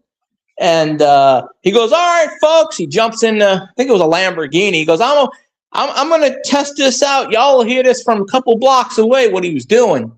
And they were filming it. And also you could hear boom in the background, a couple blocks or whatever it is. You go boom. And then you see all the smoke and everything. Everyone said, what's going on? What's going on? And people in the background, they were saying, oh, I hope that wasn't him. I hope no, he's fine. He's fine. And one of these YouTubers actually went to the site of the crash, and they have the road blocked off. It was from like 2 years ago. They got the road blocked off where no one can go down the road, and they got all the tire marks, skid marks, and stuff from the crash because he was documenting it. I think it's that Canadian guy, the one with the mohawk that I can't stand. He was filming this shit. And he's like, oh, well, they got fences. He's like, we'll just jump the fence. and it's behind some kind of computer place or something. Silicon Valley, I think it is, somewhere. I don't know. It's behind some kind of big tech place. And you're doing a video on it. But Paul Walker had a premonition that he was going to pass away in one of the movies. He was going to crash. He even told people, yeah, I think I'm going to crash one of these days. You know, he was going like, what, 300 miles an hour? I mean, come on. Somebody, you know. He's doing right about 180, 190. And he wasn't driving. Well, he was going a lot. He wasn't driving. He was actually the passenger in the car. The driver was one that crashed. They both died. Yeah, I think you're right about that. Yeah, well, I haven't done my research on that in a while, but well, yeah, one time, my friend almost got me in a car accident, and we were going down. We were coming back. We were in Metairie or something. His girlfriend at the time, she was graduating high school or something, and I think we were 19. His girlfriend was 17 or 18 at the time. I think 18. And we were out. They were having a big party somewhere, and she lived out in Fat City, Metairie, and it was over. We got there at like 7:00, and it was going on Mud SWAT. But yeah, YouTube's been pushing some weird shit lately, videos. Yeah, But, we went to this party. Yeah, we went to this party about 7:00. We stayed to about, I don't know, 3, 4 in the morning. Of course, I was kidnapped there because my friend drove me. So we come in the car across. We getting about 3, 4 in the morning, and my friend's driving, and we coming off the Twin Span. We going driving me home at the time. This was years ago. And we're coming off right off the Twin Span. Right before that, you got your car dealerships, and you get off the Twin Span, it's all black. It's dark, basically. It's not really, because it's out in the water. So my friend's driving. All of a sudden, they hear, there's some bitches fucking snoring, sleeping at the wheel, going 95 miles an hour. I'm like, what the fuck? I start hearing that, and I'm like, what should I do? At this point, should I wake him up and he grabs the wheel and we go in the lake? That's the end of us because I don't swim good. And it's pitch dark at 4 in the morning. So the whole time now, if this would have been the fucking causeway, we would have had problems because that's a 28-mile bridge. We would have had fucking problems. Yes. But at least they have stops where you can stop, whatever. But so I wait. He's off the Twin Span, and I yell out his name. He goes, huh, what? Where am I? And he keeps going. And he's like, dude, you were sleeping. No, I wasn't sleeping. I said, dude, you were fucking snoring. No, I wasn't sleeping. I knew where we were the whole time. I said, dude, you woke up. You didn't know where the fuck you were. Thank God he didn't hit his brakes. I should have grabbed the wheel. Well, my friend got into 3 major accidents. Going down Judge Perez with his 83 Thunderbird, hit a hydroplane, hit a car. Second time, hit a car. Third time, hit a tree. And I'm talking, he's sober all these times. He's falling asleep. I got another friend who fucking went to New Orleans, stayed up all night, and hit a fucking bus in the middle of. And this happened 2 weeks after the fucking last year, after the damn terrorist attack in New Orleans. And I'm like, God damn, totaled up his van. I'm just like, you shouldn't be behind a freaking wheel. That sucks to hear, Mud SWAT. Yeah, it's just, I've been in a car accident. I already messed up my shoulder. I don't drive because I have bad nerves. My eyes aren't that good to see. I have to get that restriction. I went to take the test when I was 16. They wouldn't pass me. I said, well, fuck that. I ain't going back. Anyway, I never went back. I said, I'm not doing all this shit. Well, I'm just like, but State Farm will not replace the roof at all. If you the big part of Louisiana where Mississippi drops down above us, in the Felicianas and Tangipahoa and Washington Parish, if you take that line, go straight across Louisiana, straight across to the Texas border, everything south of that line is in a high wind zone due to hurricanes. And the state passed a law, but what they did, they left it up to each town or parish to decide they want to enforce it. And our mayor at the time, Sharon Weston Broom, did not want to enforce it. So that's why State Farm will not replace the roof, because she did not pass the wind restriction for the building code. She never brought it up. That's when the mayor has to bring you it got a up. lawsuit. So I'd sue whoever the hell didn't pass that law. That's what I would do. It's too late. You have 1 year to appeal something like that. And she's been gone for a year now. That's crazy. How shit like that happens. I'm sorry. If the state passes the building code, then I don't care who the city is, whatever, it's enforced automatically. But they had a stipulation in there, and I'm not going to say who. I know who was one of the persons who's a Democrat. That's all you got to say, Democrat. There you go. Those are the words that mess up America. Yeah. I mean, there's a Democrat person trying to get our current mayor out of office. Why? Oh, because he's allowing a new school to be built down in St. George. Somebody's complaining on Central Rant and Raves. Well, they filed a petition with the state. But here's the deal. Our mayor, the mayor that has nothing to do with the school board, it's a whole separate entity. Their job is just to collect the taxes for the school board and give it to the school board. The school board decides what to do with it. Yeah. And also, they have the tax system here in Baton Rouge, and one of the councilmen they're being investigated by the FBI for money laundering. The cat system. Why am I not surprised? Why am I not surprised? That's insane. But since Coach Sid Edwards take over as mayor, all the crimes dropped down at least 30% across the board on everything. Break-ins, robberies, shootings. We still have a high rate of shooting, but it's not as bad as it was when Broom was in office or Kip Holden was in office. That's all it takes sometimes as a new mayor. You see, he's wanted the city police to reopen the investigation. They had a star running back for Capitol Middle about 10 years ago.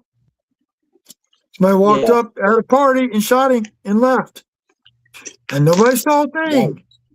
Oh, come on. There's over 200 kids at that party. Nobody saw it happen. Yeah, right. My memory just went blank after somebody paid me off. Shit. I know when to talk and what not to talk. Our mayor that we had down here last year, Landry offered him a position in his office. So he went to Baton Rouge. So we had an interim mayor, which was the city council leader. And he served for like 3 or 4 months before they had a special election. He got voted out. And it was between him and the police chief. And the police chief won. So the police chief, this is the second time this has happened in the last 10 years in this parish. So the police chief became mayor, but he's following out Cromer, who went to Baton Rouge. So he's taking the last year and 2 months of his term before he's got to reelect again. So the top guy, the top sheriff, became police chief, And now the interim police chief wants to run for sheriff. Well, the mayor, who was the police chief, he said he's talking about running for sheriff. So I'm like, what the hell? And then they said the other guy, the interim guy, he's eligible because technically he didn't serve a full term. He served 6 months or whatever the hell it was out of the 8 months. So they said they're going to have a special election next year in 2027. And I'm just like, every year we're going to have a new mayor, apparently. But that happened 10 years ago. The police chief became the mayor. He resigned as mayor. And then a year later, he became the police chief again. So I'm like, they just go back and forth. But they had this guy from Texas who wanted to be the mayor down here. And they disqualified him because they found out his mailing address was in Texas. He goes, no, I live in this state. I've been down here for 20 years. No, what he did was he bought a house and said he claimed he lived there, but he never actually moved in the house, and the house was vacant. And they caught him on that. Some billionaire guy from Texas, I don't know his name, or millionaire, some business guy, for whatever reason, he wanted to be mayor.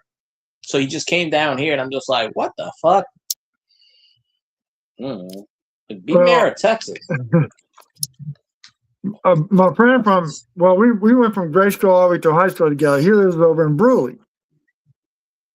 And 3 years ago, or was it four? It might have been 4 years ago. His daughter was coming home, come across LE1, across the bridge. She gets right by Addis, and some lady turned and hit her.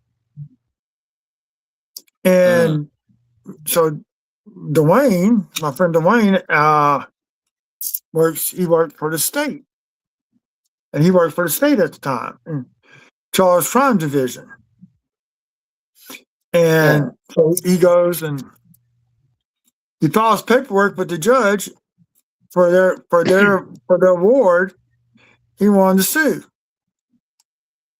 Well, the constable never served the lady the lawsuit papers. The way he found out, he showed up for the court date. The lady didn't show up. And the constable said, oh, we never served her the papers. Come to find out, I found this out recently, the constable at the time was the judge's wife. Damn. So my friend Dwayne ran for a constable of that ward and won. But they had to go to justice of peace to get at least the money, most of the money that was left owed on the car and medical bills. The lady didn't have any insurance. But yet they had jobs making $80,000 a year between her and her husband. So now he's got to file 2 separate lawsuits, one for medical bills and small claims court, which the most you can get in the state is $5,000. And then they file a separate one for the damage for the loss of the car. And yeah, it's crazy. Okay, what you run for an office, your job is to serve papers as a constable, or those wards, or you hire somebody to do it for you, one of the two. But now, because he's constable, makes him law enforcement. And where he lives at used to be a dead end street. They added on to it and built a new neighborhood back behind him on some property that somebody sold. But some kid went by about 2 o'clock in the morning with this boom box going.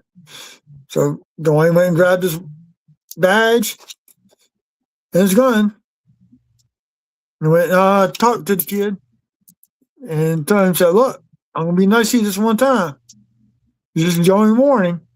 And you come back by in the middle of the night with that box, with that truck playing loud, I'm writing you summons to court.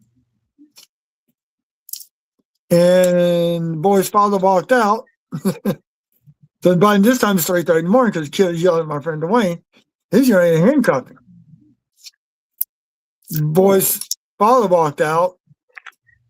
So Dwayne explained to him what happened. He goes, hold on 1 second. He went and ripped all the amps out of that boy's car. He said, don't worry about sound system no more. He said the amps are gone and the speakers be gone out of the car in the morning. All you have is stock. But yeah, so he's having fun serving papers and all that. And he recently had to arrest somebody that was the sheriff's deputy for the same thing he was doing for the state, Child Crimes Division.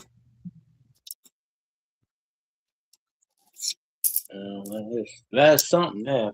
Yeah, he knows how. Dwayne knows how he can actually crack an iPhone. He said iPhones. He finally figured out how to crack it. He can get into anybody's phone now. So he just some people study that stuff. Oh yeah, he gets every now and then he gets someone by the state. Hey, we need you to crack this phone for us, and they pay him this $2,000 fee to do it. Must be nice. Shit. Wish I knew how to do shit like that.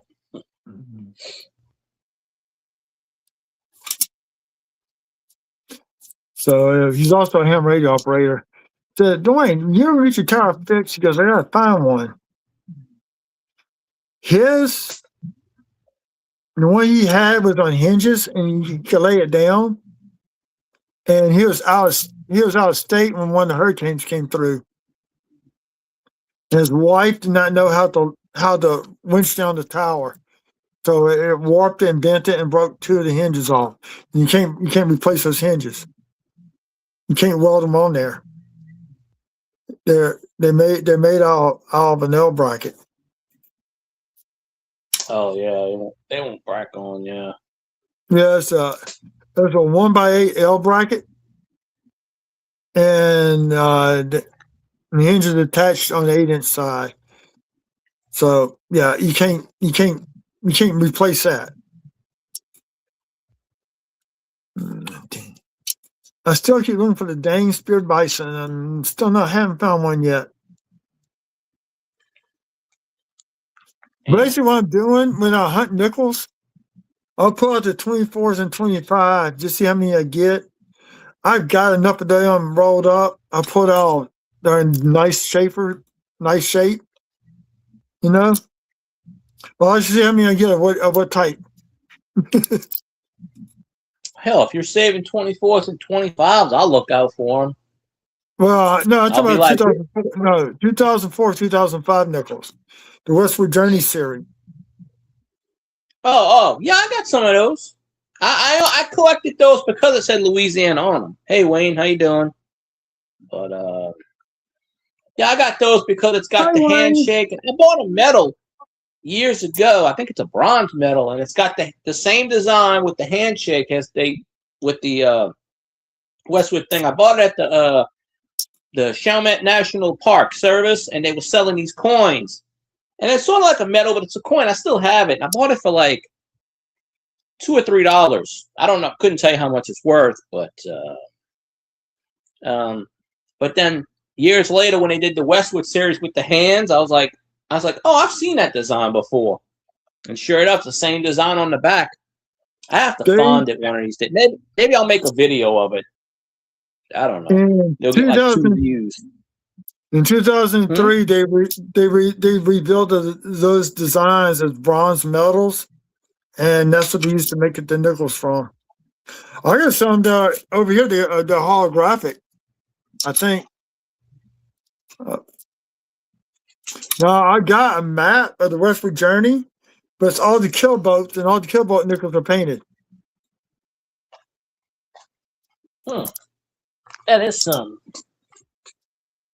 Oh. And I got a full set about all the Westwood Journey series painted. Now, I did order, everybody knows about Littleton Coin Company.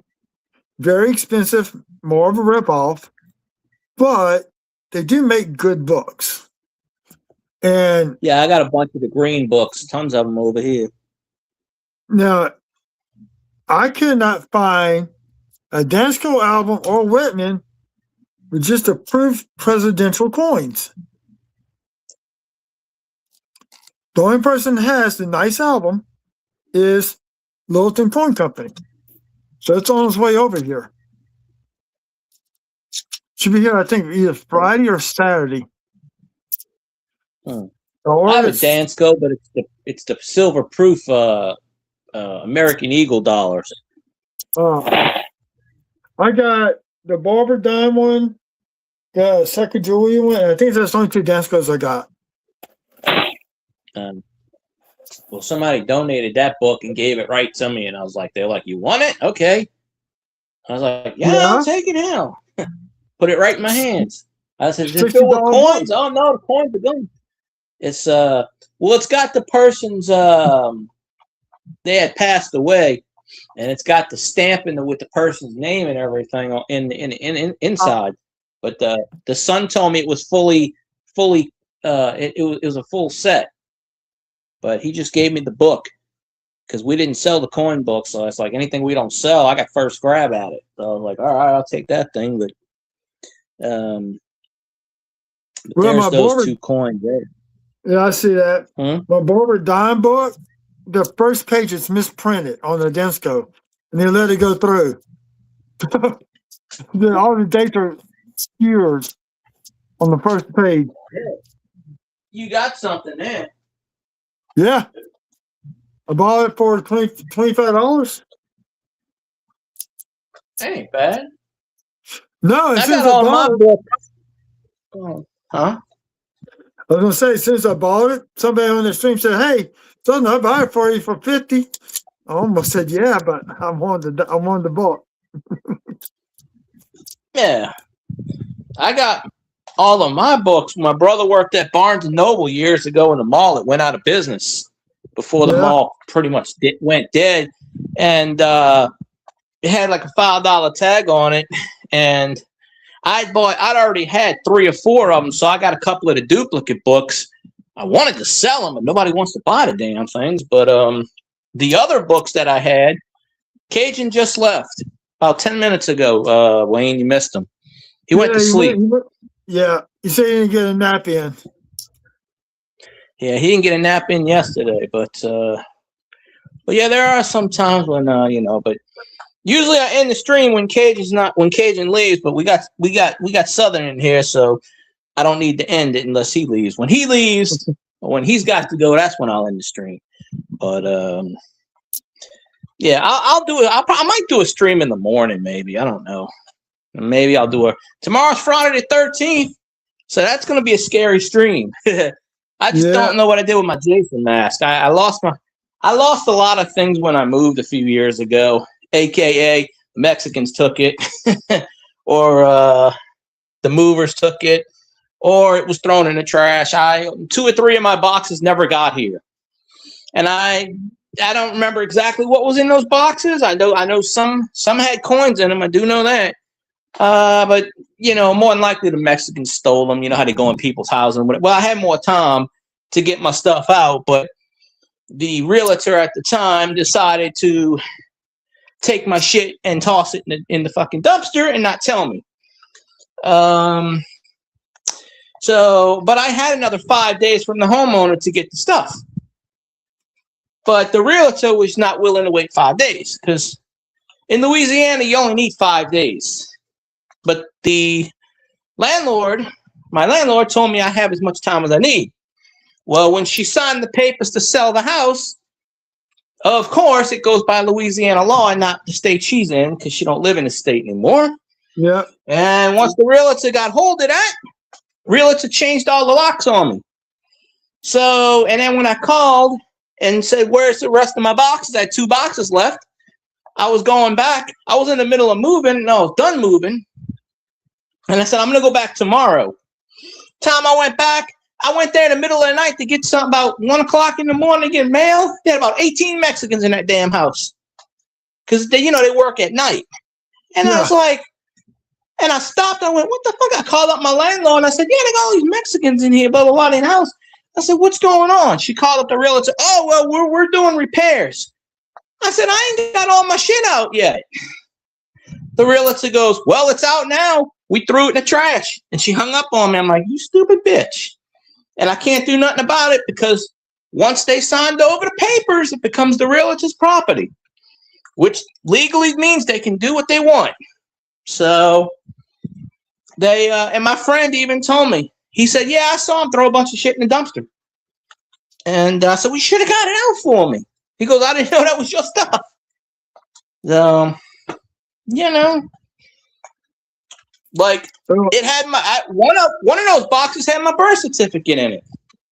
So, you know, I mean, I got copies of it, but my actual original one was in that box. And that's why I went back to get it, because I could not get it at the time. And I had to work that day. I should have called out. I knew I should have called out of work that day and just said, let me get the rest. It was only 2 big boxes.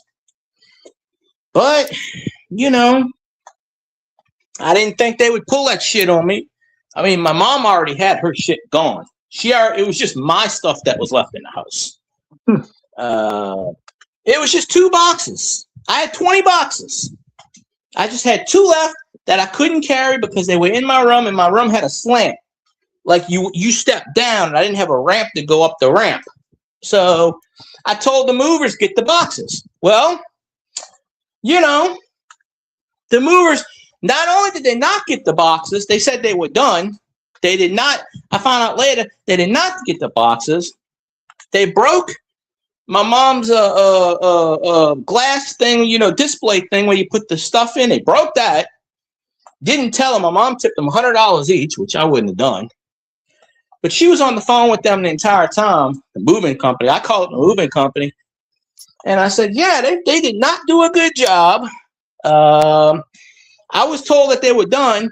I didn't get anything from it. They gave my mom like a $20 credit. She goes, what the hell am I going to do with a $20 credit? I'm not going to use y'all again. Y'all broke my damn TV stand, shattered the glass. Guy comes up to me, you have a broom? So what you need a broom for? And he wouldn't say anything. And then I see him sweeping shit into the grass. And I go, did you break something? Oh, no, I didn't break anything of yours. There was just glass in the driveway. I'm like, no, there wasn't glass in the driveway 5 minutes ago when I pulled up. No, there wasn't. But hey, you know, contracts, got to read your contracts. Plus, my landlord lives in another state, so it's not like she was supervising it. She left her shit. When she sold the house, she had all kinds of shit in the attic from 10 years earlier. She left her shit in there. She never, they said, you want to come back? Nope. So I grabbed a few things out of it that I thought was valuable. I grabbed a few things out, but I left a lot of shit up there, you know. But hey, you live and learn. I was kind of pissed about that for a while, but then I realized, well, you know, in another 50 years, I pass away. I'm not going to have any kids or anything, so my shit's going to get thrown away. So, I don't have any heirs. So, I mean, you know, I don't have any nephews or nieces, so my shit's going to go right in the trash anyway. So, everybody else is conspiring to do it.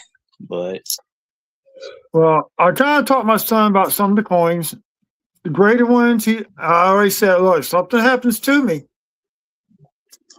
do not go to the bank with these coins. Go to a coin shop. mm-hmm. Let them give you a price. And they're going to probably give you a lot more for the silver and a little bit more money. Don't give you money for the greater coins, will be under what the suggested retail price is. Just take it and go. If there's some certain coins you want to keep, like the Canadians or foreign coins, we're happy to keep those because they're not going to pay for them. So you might as well just keep them. So, see, my son loves Canadian coin. In fact, actually, I found the 125th anniversary nickel out of my last box from Canada. 1887 to what year is it? There's something on here. Not too bad. Oh, I gotta put that book up. I might put that book up already. Nope, here it is. Let's see. Gotta find it. Yeah, 125th anniversary of the Confederation. They did.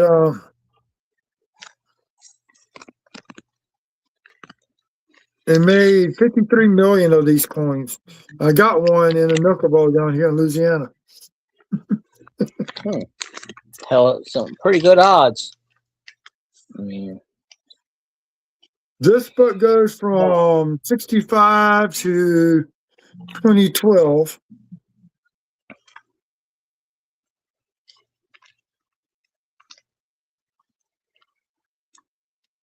They did a Nichols? VE day. They did a 50-year VE day, no, a 60-year VE day. In 1945 to 2005. So appreciate you, Wayne. See, sometimes I wish I lived up north because they get more Canadian coins than we do down here. I don't see them. I never did see Canadian. I've seen more Canadian pennies than I've seen anything. Yeah.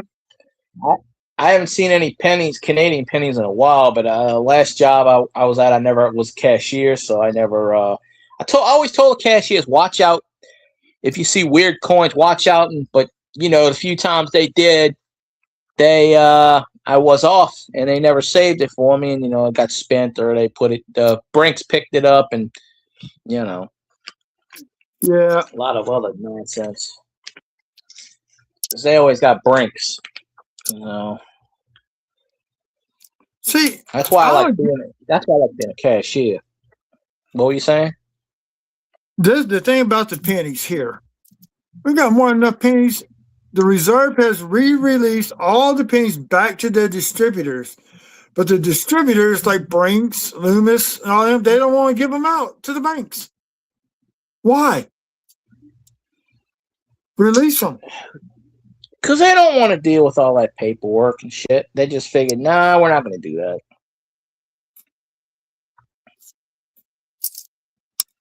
That's my only theory. I mean, what are they going to do with it? Just sit on them? Leave them in their warehouse? I mean, probably so. No, we had somebody that, for a while that she works for Brinks in New She lives in Baton Rouge. And she was cleaning her office, and I was talking to her one day about that after everybody left. I said, how do y'all get y'all's coins from the mint? She goes, oh, they come from the Federal Reserve in big canvas bags. I said, well, and so y'all just dump out to the machines to roll them and fill up the roll. She goes, yep. And then she said they also stored all the off-center strikes. So what do y'all do with those? Oh, we have to send those back to the Federal Reserve. I said, do you realize how much money you could be making if you could bring that home on those off-center strikes? Especially the ones with the date. Well, they don't care. They're a company. They don't give a shit about that. You used to be able to go get the bags of loose coins from the bank. They don't do that no more. They all have to be rolled and put into boxes. Yeah. Sure, they could give us pennies. Why not? I would take those, Wayne, for sure. Give us pennies. I mean, I got a shit little roll of pennies from change. My mom's like, you should cash them in at the bank. I'm like, why? I'd rather spend them. She goes, why would you spend them? I'm like, why would I put them in the bank? If I put them in the bank, chances are that's going to, they're going to send it to so-and-so, and it's going to sit in a warehouse somewhere. I told her that a couple weeks ago, exactly what you said, basically. But I didn't know Brinks was doing that. I said, I'd rather spend them. That way, at least I know they're in circulation for a while. Yeah. Places around here, some of the places round up, round down. Not all of them, but one time they rounded up and I rounded down. I lost like 5 cents or 4 cents in the equation. I was like, and I'm kind of the person, no, I want my pennies. I went back the next day. Y'all got my pennies from yesterday? Here's the receipt. No, give me my change. Y'all ain't stealing my money. Or give me a damn nickel, and I'll give you a penny back in change. If I expect 87 cents and change, I want 87 cents, not 85 cents, not 83 cents. Now, if you want to give me 90 cents, I'll be more than happy to take those 3 cents, if it's in my favor, I'll take the extra money. But it's never always in my favor. It's always under.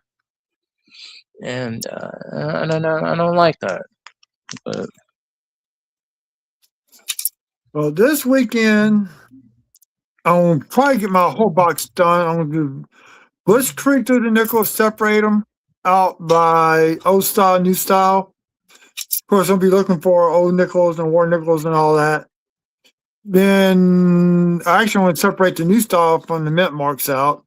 The beehives usually occur on Philadelphia minted coins, not Denver. There's actually I found 1 or 2 on Denver, but not many. Then if I do that, then Saturday I'm going to go buy some wiring nuts. We do the wiring in the bedroom where the connector shorted out. So I gotta fix that room up. Once I do that, I can get that room cleaned out. And I got boxes in here. I'll move into that room and start building my coin bookshelf. It's gonna be 7 foot long, right about 7'6" high. I want the base is gonna be 2x4. And then what I'm gonna do, I just want to cut. Appreciate you, Wayne, for popping in. Yeah, hey, bye. Yeah, Wayne. I'm sorry, what were you saying? I'm gonna be building my own bookcase. Basically, I already got it designed. What I got right now is that old blue particle board crud, and the shelves are bending. So I'm probably the size will be made out of pine, but I think the shelves I'll make out of oak. Then the back part to stabilize everything is going to be birch plywood. It just need to be 1/8" thick. So I only need 2 sheets to do that. Actually, I got a sheet that might work. And I just need to get 1 more sheet of that plywood. So I'll have to build everything together, put together outside, take it apart and bring it in, because I can't get something in this room because of the way the room is designed and the door don't open all the way. When they put it in from the floor, after the floor does not open all the way up against the wall like the original one did. So I gotta get all this cleaned up and out so I can do all that. It's gonna take me a couple weekends to build. But I was in North Shore 2 weekends ago. I was in Mandeville. Oh shit! That's about 20 miles. Not that far. Well, So, our former boss passed away. So we had sorry to hear that. Yeah. His wife passed away about 4 or 5 months ago from breast cancer. About 2 years ago, they found internal bleeding, and the last 2 years they've been trying to find it. It wasn't bad bleeding, but it was enough to cause him to have health issues. Yeah. And body just finally gave out. So I was driving down, heading east, with all the high wind blowing across the interstate, watching 18-wheelers wiggle from the force of the wind catching them. On the side. I see that a lot. Yep. So on the way back, I decided, well, I never been into Covington per se. And I found a coin shop that says open. What was the name of it? I don't remember the name of it. Only thing I noticed when I got there, it says entrance only by appointment only. So I just came back to town. But I came down the old highway through Hammond before I got back onto the interstate. And let me tell you, that's a lot nicer drive because the wind was even catching my truck and making it blow. It wore me out. That wind was nothing to joke about. Must have been a few weeks ago when they had that big windstorm down here. Yeah. We had like 40, 50 mile an hour. Well, they were saying up to 80 miles an hour. I think where I'm at, it was about 35, 40 mile an hour winds. Must have been that day. Yep, it was a Saturday morning. Yeah, that was about 2 weeks ago. Yep. Yeah, that was the day that was the day they had the big wind advisory out here. But yeah, Mandeville and Covington, that's kind of the rich areas. I bet you it's that guy that runs because the one that runs the shop down here, he's got a shop in Covington. He has 3 coin shops. He has Southern Coin down here, and I forget what the other 2 call. He got one in Mandeville and one in Covington, but he's usually stationed down here. But he's got one off the Causeway too. The guy's name is Mike Perkins. The owner's an old guy. He's been doing coins since 1969. He's got these commercials that come on late at night.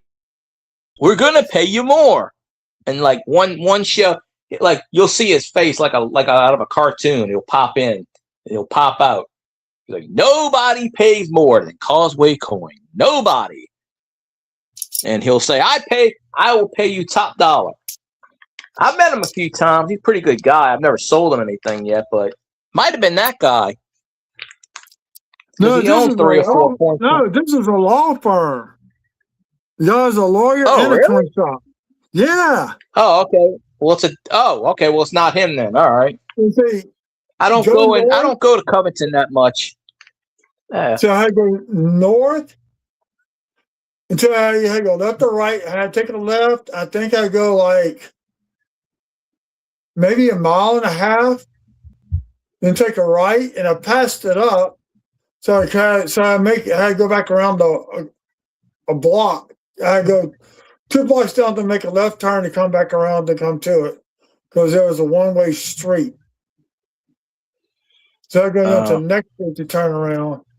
But I ended up just staying on that. I went through downtown Covington, came out all the way through Hammond. I came across in Roberts. There's a country corner grocery store. So I stopped and got me some chips and a drink, something else to eat. I was kind of hungry. And but man, I got back here in town at 2:00, and next thing I know, it's 4:30. I mean, I was so worn out. Time flies. Finding that wind just it drains you. And I left here kind of late, but I made my time up on the interstate. I think I was doing right at 85 miles an hour on the interstate. Well, I mean, from Mandeville to Baton Rouge should only be about an hour. It was an hour, but I left a little late. I made it in 35 minutes. Oh, yeah. I mean, because from where I'm at to Baton Rouge is about an hour and a half. Yeah. You know, because when I go to my aunt's house, I have to go through Baton Rouge. I have to go over the Mississippi River Bridge, and I turn off at Lobdell, which is right off you get off the bridge, Port Allen, right there. Yeah. Lobdell. Yeah. Turn there, go under that weird looking. Go down there where the McDonald's is. Go straight until you hit that weird looking thing where the train tracks is with the cornfields under that little bridge. Keep going down that way, and then another probably hour after that, and then I get to my aunt's house, which is about an hour away from where Cajun is. Although Cajun's in the other direction. Where my aunt lives is about a half an hour away from Alexandria. So in the middle of the state. But yeah, I always have to go through Baton Rouge. Once I'm in Baton Rouge, it's about the halfway point to my aunt's house, give or take. So I'm like, all right, fine. I always stop off at the McDonald's, either take a piss or get a Big Mac, one or the other. Or, well, it's the morning time, so I usually get a biscuit or something. Yeah, usually when I leave to go to North Louisiana, I wait till you stop at Lucy's and stop there at the gas station or to get something to eat and drink because I usually get breakfast and eat on the road while I'm driving. Usually it's a sausage egg biscuit. Yeah, well, my mom always pulls over. We usually eat for a while and then we get up there. But the last part of the tour, the last part is we get off at the right before the Opelousas thing. It'll say Alexandria, so and so, and you go down 71. You ever been down 71? Yeah, I had to as a kid because we didn't have no interstate at the time. This is a 6 hour Well, drive from the weekend. Well, 71 is the middle of nowhere. Yeah, That's the endless road, as I dubbed it. It's like 40 miles before you get into town. It's like the endless. Although now they got that subdivision when you first turn in, they got that subdivision to the right. But it's basically they got them speed traps out there. Them cops will hit you with them speed traps. Janesville, Bunkie. On way back in, you got to worry about Crotch Springs. Yeah, I know. Crotch Springs. Yeah, we got hit. Me and my mom got hit 3 times already. The last time they took a picture, and they mailed her a ticket like about a month and a half later. But yeah, Bunkie is where my aunt lives, right? But my aunt knows the person that runs I forget the guy's name, but he runs the main guy in Baton Rouge. One of the main guys to fix tickets. So my mom didn't have to pay that ticket. It got fixed because they said, and my mom always goes slow because you can only go 35 when you go past that thing. And they said she was going 55. They said she was going 55 miles an hour on a 35-mile speed limit. Well, that's not simply true. But she got that ticket fixed. But yeah, Crotch Springs is notorious. And my running joke is, oh, there's the Exxon, there's the Boudin place. They want you to see their finest. Okay, we're gone. that was Crotch Springs, folks. But as soon as you turn the Crotch Springs area, there you go. You can go 100 miles an hour again. They don't care. Well, apparently our cousin shut down the quick pantry in Bunkie. What? There's a gas station convenience store right there on 71. Just as you come into Bunkie. Yeah, I know what you're talking about. Right there right by the antique shop. Yeah, the quick pantry store. Apparently it's shut down. Yeah. Here's how I found out. I saw a video of this guy. What? Mm-hmm. That was shut down the last 2. Oh, go ahead. I'm sorry. I didn't know it was shut down. I never knew it was. Here's how I found out. There's this guy, he's going through towns of Louisiana where the population has decreased over time. And Bunkie's one of them. And he drove right by the quick pantry store and I said, whoa, when did they shut that place down? So apparently that place has been shut down. That's been shut down. If it's the one on the right-hand side, that's been shut down for a couple of years. Because there's a gas station on the left-hand side, and there's one on the right side, and the one on the right side is just empty. It's an empty shell. That's the one you're talking about. Yeah, it's the right that's side. Been shut down. That's been shut down for a couple of years at least. I know when it was. It's been shut down for over 10 years. Because I contacted my cousin, his brother, who we lost. Oh God, I guess the kids were. I think Mitchell was 11 or 12, and he passed away from cancer. Waylon ran those stores after his dad committed suicide. His dad was one that started that business up. And they got stores, that were from Bunkie to Vivian. And that's the only store they've had to shut down in the small towns, is that one. Because the population dropped. Because that was a big... When Howard Brothers closed shop up in Bunkie, that place started going downhill. And that was back in the 80s. Mid-80s when they shut down the Howard Brothers. I mean, Bunkie's kind of like, you go through town, okay, there it is, boom, you're done. You're already on to the next town. I mean, But my aunt lives off the highway off what is it, 57 or 50, 51 or 50? I can't think of it right now. But you go into town, you go, when you get to the light, you hang a right where the Gecko plant place is. You go over the railroad tracks, you go down till you hit where the old school used to be, which they turned it to a jail, but it's not a jail anymore. It's abandoned. You go down that, you turn left there, you go down about 2.5 miles, and there you go. I mean, my aunt lives, there's a trailer in the back, and there's a house on the side, little ways, that caught fire, and there's no neighbors for about another half mile either way. Well, he showed that school in that video. It's about a 3-minute long video or 4-minute long video on YouTube. Okay, so that would be, so he would have had to stop there. Did they have the cotton port sign up? I Because they didn't got know. cotton port. Because that used to be a school, and then they turned it to a jail, and that's abandoned. That's abandoned because me and my cousin said we're going to do a video in there one day. Because my cousin used to work in that when they turned it to a jail. He used to work there, and that was not even 10 years ago. He goes, I got the keys. Shit, I could probably get in. He still got his keys. He goes, shit, we can just walk in there. But they left the doors open anyway. But I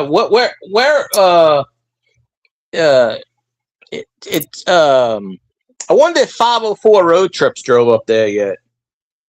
I don't know who it was. I just came across it one night when I couldn't sleep. Oh, if you know where the video is, I'd like to see that, and I'd be like, oh, okay, yeah, I know where that is. But there's this guy, 504 Road Trips. That might be him. He drives everywhere. Lately he's been driving in Virginia and stuff, but he came down here and drove in my neighborhood and went right past the house I used to live in, right past my house. And I was standing outside, but he didn't catch me on the video. And I was like, dude, you just drove right. I told him, I said, dude, you just drove past my house at the time. I sent him an email. He goes, damn. I said, I'll be like, hey, come here. Because I'm trying to get him on my channel so I could interview him and shit. But he's kind of like him and his wife. They don't want to be on film. So I'm like, you don't have to be on damn film. Dave's not here, man. David Carlisle in the building. But Dave's not here. I do that on chats when I see a Dave. Doesn't even go, Dave's not here. They don't get the joke. They go, who? What? He's right there. But I don't know if 504 did a road trip on that. The last couple of videos he dropped, he was in Virginia, I think. But he drives everywhere. He gets a shitload of I don't know how many subscribers. I think he's got like 60,000 subscribers or something. He's not too big, but he gets a lot of Patreon. He gets a lot of Patreons apparently, so they pay for his gas. So, I'm about ready to get a Patreon link on there too, so people want to donate money, they can. Because I can't get enough viewing hours to get monetized. Because once you start getting some of the money in, one person say it took him a while, but eventually started getting money to get $50 boxes, and that's what he uses the YouTube money for, to get $50 boxes from the bank. Oh, okay, that's not bad. I made a Patreon a few years ago, but I never went back to it. But hey, I figure this month, since it's my birthday month in a week or two, I figure this is the month everybody should donate to me, right? If they're not going to do it for your birthday, they're never going to do it. But a lot of these YouTubers, yeah. I still got over $20 worth of quarters to go through. Well, I'm on my last 3 rows of nickels. Well, shit, just give them to me. I'll go through them. Here, Mill. Shit. Yeah. That's right. I'll scan them in and email them to you. Well, shit, I can walk to Baton Rouge. I might get there in a few weeks. I mean, I'm only about 100 miles away, give or take. I mean, Well, I think from here to Baton Rouge is about 90 miles, 80 miles, something like that. I don't so know. I get this last check-in from State Farm. Of course, the ex-wife is still on the mortgage. Come to find out, I finally got hold of the lawyer for the mortgage company. They sent her the paperwork for her to sign, saying she no longer had anything to do with the house. She didn't sign it. Why would not be surprised out of that? She probably goes, no, I want my money. Screw this. But they had all the paperwork. So I talked to a title person here. Show him that. He goes, he said they didn't need her to sign anything. He said, all the correct paperwork. They should have just removed her off the title.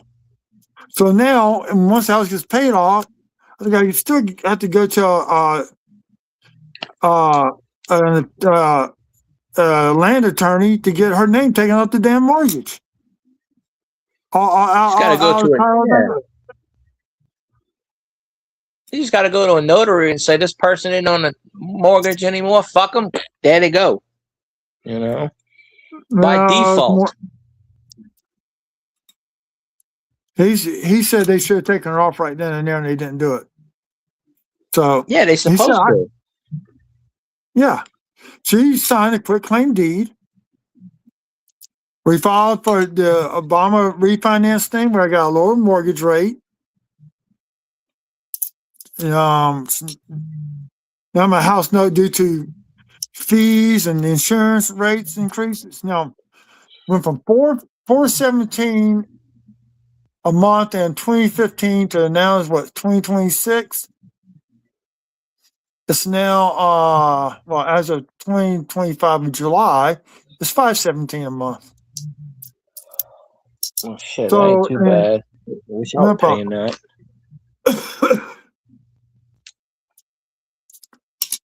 And if I send money to them to apply to escrow, they send it back to me because they can't keep too much money in escrow.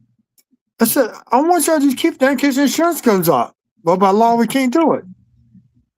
So it's like, dang if you do, dang if you don't. Well, I guess that means free rent. They don't want to take it. I'd be like, well, I guess I'm living rent. I'm free mortgage this month. Shit. The mortgage still comes out. They just want to take the extra money to apply to the escrow for the springtime when the insurance goes up to the summer. That's weird that they do that. It's federal law. That's why. Oh, well, I've never owned a house, and I probably never will be in a position to own one. Even though my landlord at my last job, my last house, she had the worst credit I've ever known. Everybody turned her down. Somebody financed her ass, though. I don't know what company it was. After like the 50th attempt, that's how she was able to get the house. After my brother took his name off the mortgage, my brother wanted to sell his half of the house after they broke up, and she was like, no, because she knew she had bad credit. My brother basically said, I will sell everything at a loss, take a loss. I don't want to deal with you anymore. So she finally bought him out, and she tried to get refinanced, and all these places said no. And it was like, I don't know what it was, but she finally got somebody to finance. And I'm like, well, Jesus. And this is where she's got no job, no collateral. At the time, she had no collateral because she sold the other house she had. No job because she wasn't working. And yet somebody financed her to get a house. And I'm like, I live in this damn state, and I tried several times to get a house, and they turned me down left and right. And I had 2 jobs at the time. I had collateral that my aunt put up for me, her house, and they still wouldn't approve me because, oh, your credit's bad. No, it's not. My credit score was like 600 something. They said that's bad. I said, how the fuck is that bad? To get a house. I said, my former landlord, her credit score was like 312. And they financed her to get a damn house, and she don't even live in the state anymore. So I'm going to have to ask her if I ever talk to her again, what did you? She probably used from another state or something. Of course, she was stupid also because she gave up. Manual underwriting is still done and by a few companies, and you can go on that way without credit. Churchill I don't know what she did. She never told me, but all I know is she told my mom at the time that when the insurance companies went sky high after Ida, that she could no longer afford to pay the mortgage. And she didn't pay the mortgage. I was paying her rent. My mom was paying her rent. She didn't pay the mortgage for 4.5 months. Even though we sent her the money. And I said, yeah, well, here's the kicker about that. And she never did pay me this money. I had a clause that said if I ever got kicked out or had to move, she owed me $5,000. And she signed it and it was notarized. And she had to give me 30 days. But she called up my mom one time and she's like, I may have to charge higher rent. And the next day she goes, well, I can't afford the place. I'm going to sell it. And then she said, well, I'll give y'all. Louisiana was only 5 days, but she gave us 45 days. And because she gave my mom 45 days, that was the $5,000 clause out the window. I would have been like, fuck, no, don't give me a clause. I want my $5,000. I put that stipulation in there for myself in case, because I knew she was going to try to pull that one time, sell the house, but they have to tell the tenant, they have a state law, they got to tell the tenants. You can't just sell a house and someone knocks on the door, I own the house. Can't do that, especially not in this parish. But, so. We got a young guy working with us, and his lease is up where he's living out up in April. So I said, dude, you got a dog. You might as well just try to get yourself a house. You've been here for 2 years. There's more than enough to establish employment. So you probably can qualify for a first-time home buyer program. So I gave him my brother's ex-wife's phone number. But she still owes my brother $250,000. Never see that, probably. No. Because, I understand the house that they had got, she may have to sell it because she can't afford the house note. Basically, what my landlord did. She basically said, I can't afford anything. I got to sell a house. Like, literally, one day, she went from, I'm going to have to raise the mortgage, to the very next day, I got to sell a house. And then she told my mom, well, I've been doing research for the past 6 months, not telling me, not telling anybody else, and then going, I can't see a way of going with them. And the mortgage went up. It went up because this is how stupid she was. Okay. She moved to Ohio, where she probably still is now. And my brother was off the mortgage. So therefore, we got a new tax assessor. And he was like, he appraised the house, and the house went up in value. And she made the mistake of opening her big ass mouth and saying, I don't live in Louisiana anymore. And the tax guy said, really? Oh, great. Yeah. So there went the homestead exemption that was on the house. So that put the mortgage up from $675 to $975 right then and there. Just because of those 3 little words that she just fucked up. And she was actually paying a third of the mortgage. It was me. I was paying. It was me and my mom at the time after my brother left. But when my brother was living there, he didn't charge me any rent. It was just my mom paying. Because my brother was like, you don't have to pay anything. But my mom signed the lease, so she was required. I wasn't on the main lease. I was just like, whatever they do in the things. I wasn't the main person. Where I live at now, I'm on the lease because I'm, which I shouldn't be because I'm getting screwed out of that now. But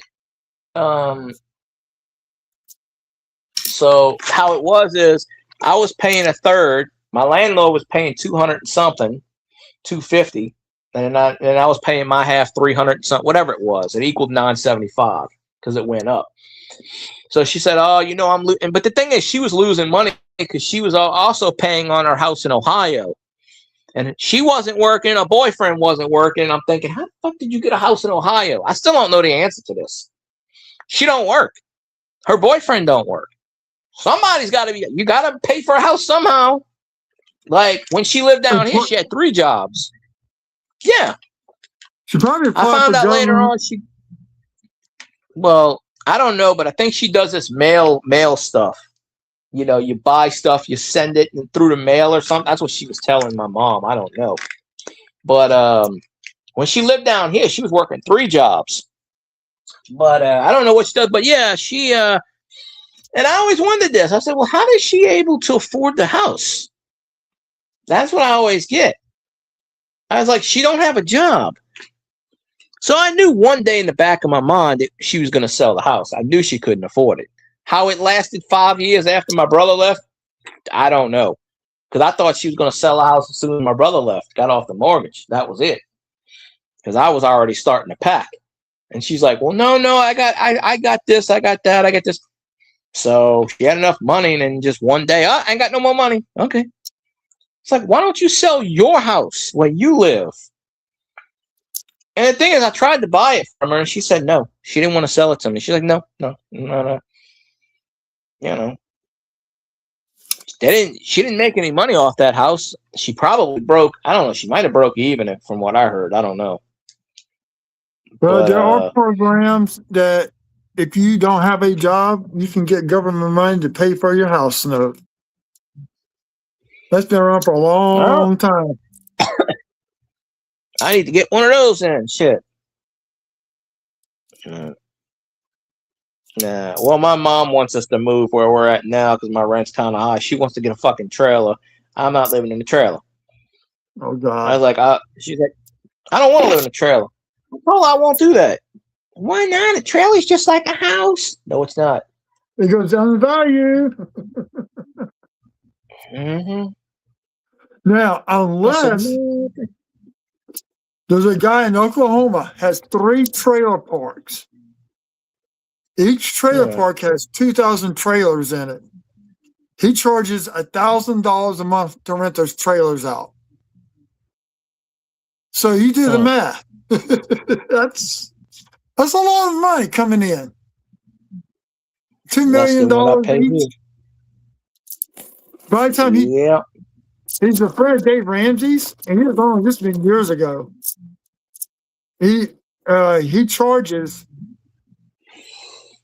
By the time he charges $1,000 a month. By the time he has his own maintenance crews for each trailer park for fixing stuff. So, and he hires 2 people to run the office.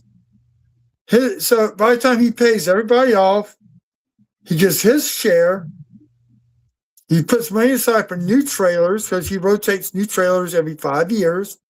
He's buying new trailers and he sells the old ones at a discount price to people who need a trailer. So, but he sells them at a discount price. But he clears right at $500,000 a month out of each park. That's not bad. Nah, by the time you pay all your employees and he pays full health benefits to his employees, that's not a bad little job if you think about it. And his maintenance men he actually has a separate area for his maintenance men to live at. So he doesn't charge them at all. The only thing they got to pay for is electricity and water. And that's it. Yeah. Years ago, when I lived in an apartment, the maintenance man lived next door to me in the next unit, and he didn't have to pay any rent, and he worked for the damn company. And because he even told me, because I don't pay rent, they just charge me electricity and water, and that's it.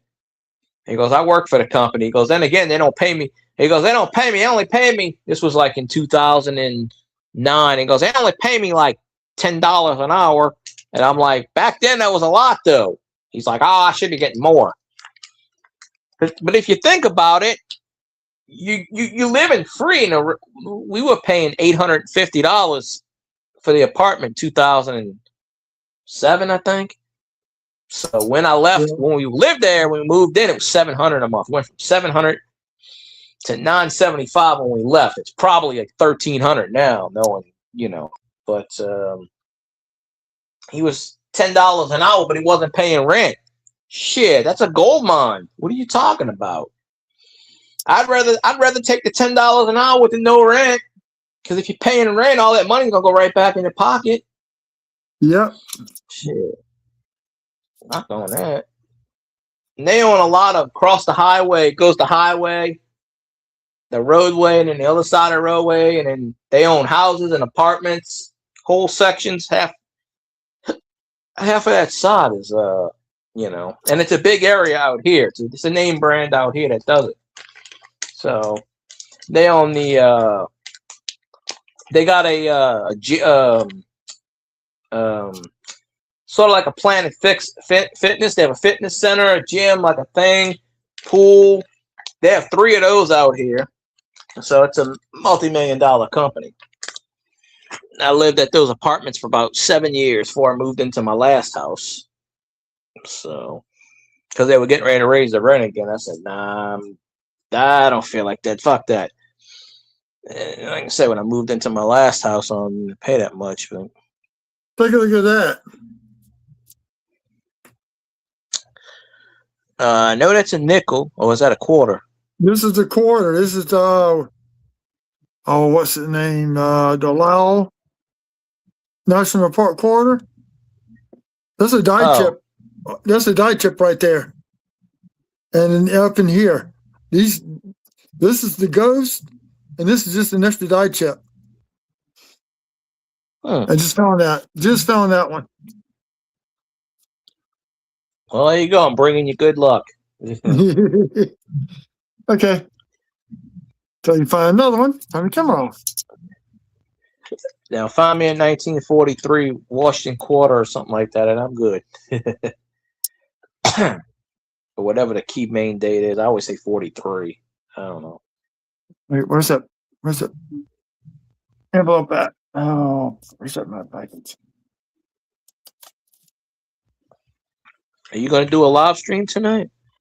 No, I was going to do that before y'all invited me in. I didn't know that. Yeah, I had no idea you were coming in until Cajun goes, I sent Van the link. He's going to come up in a minute. And I went, oh, okay. I didn't know he sent you the link.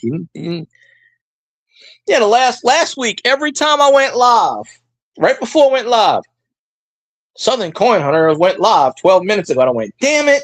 I even said that one of my live streams. I was like, shit, I really want to go in this stream, but there are only certain days I can stream. So that's why, you know, Tuesday, Wednesday, and Thursday, really.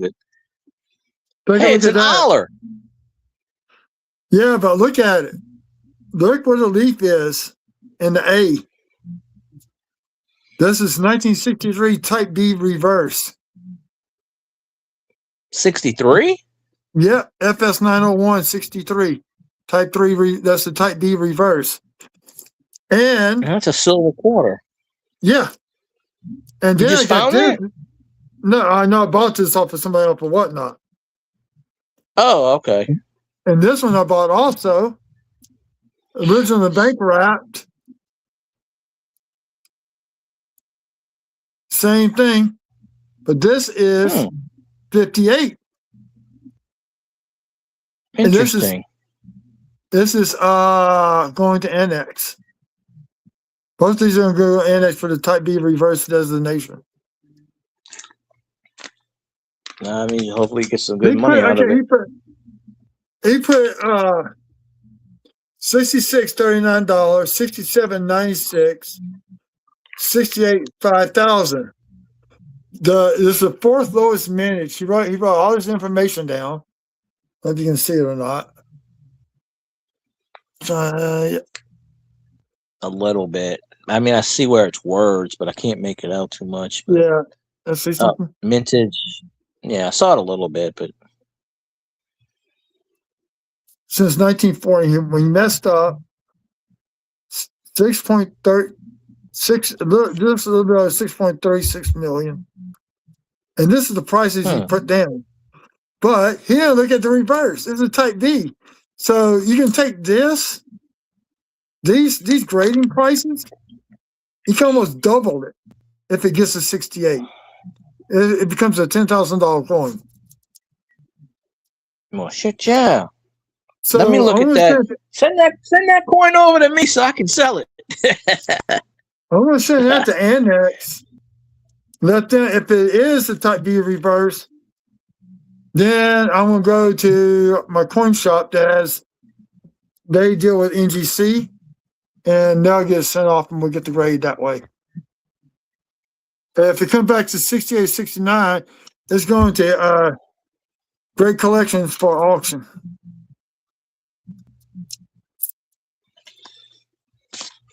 Yeah, I mean, if you can, you make some money off of it, hell yeah. It would be at least a 68 or higher to make that kind of money. Now, if it gets to type B, like I said, it doubles everything. I never found anything on that woman's quarter. Never found anything on that one. People find dye chips in those flowers. So, FPG now. This is the worst national park that they did for Iowa. You can't find nothing in any of the coins, Denver or Philly. Now, not one single error. At least all the coins are one error except for that one coin. No. Yeah, damn.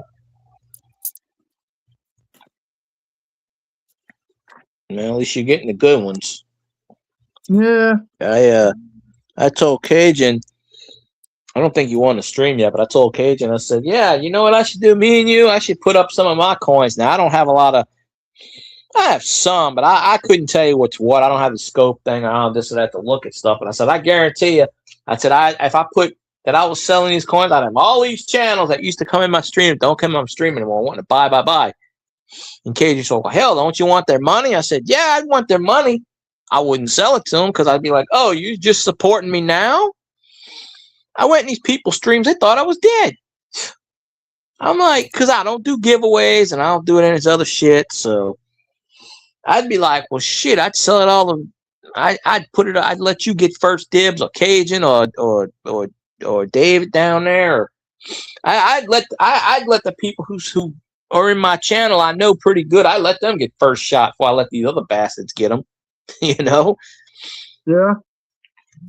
Shit on that.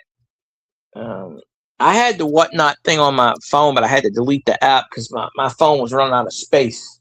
And I never really used it. I mean, I still had the $15. That's still on there. But I went on there one time, and I'm like, I mean, I know there's people like Non-Doms. He does the Whatnot, but he broadcasts on YouTube. And Whatnot's getting sued by one of these social media things. I forget, for something over giveaways or something I've heard. So I don't know what's going on there. But oh, yes, because people, they multi-stream onto Facebook and YouTube. And they're doing giveaways. Yeah. And people on YouTube can't get into the giveaways. But they're told you have to download the app to get into the giveaways. Oh. Yeah, that's ridiculous. I had the Whatnot app on my phone, but like I said, I got rid of it. I could always get it back. My friend got banned because certain channels were banning him because they said he won too many giveaways. How is that his fault? You know? And then one of them complained to Whatnot. He got banned off the platform. He's like, how is it my fault that I'm good at knowing trivia? Or whatever they do, or pick a number. I don't know how to do these giveaways. But a box. There's a box, you click on it, you enter the giveaway. It's a random name poll. That's all it is. Oh. Well, he said he got banned off the platform because somebody said he was cheating. How the fuck do you cheat? He's like, he showed me all his wins because I go to his house. He lived right down the street from where I used to live. I didn't know that, but I went to his house recently and he showed me all the coins that he got. He goes, I won all. He won like 15 coins from this one guy, and the guy thought he was cheating, and he banned him, and all the other people started banning him, and then he got banned from Whatnot. He's like, how am I cheating? Seriously. Oh, You know. I got banned off of one Whatnot seller's channel. Their stream. They're a dealer out of Portland, Oregon, and they had a Morgan dollar. I mean, no, it's a peace dollar, and they never showed the reverse side. I saw some slight damage, which I didn't have a problem with.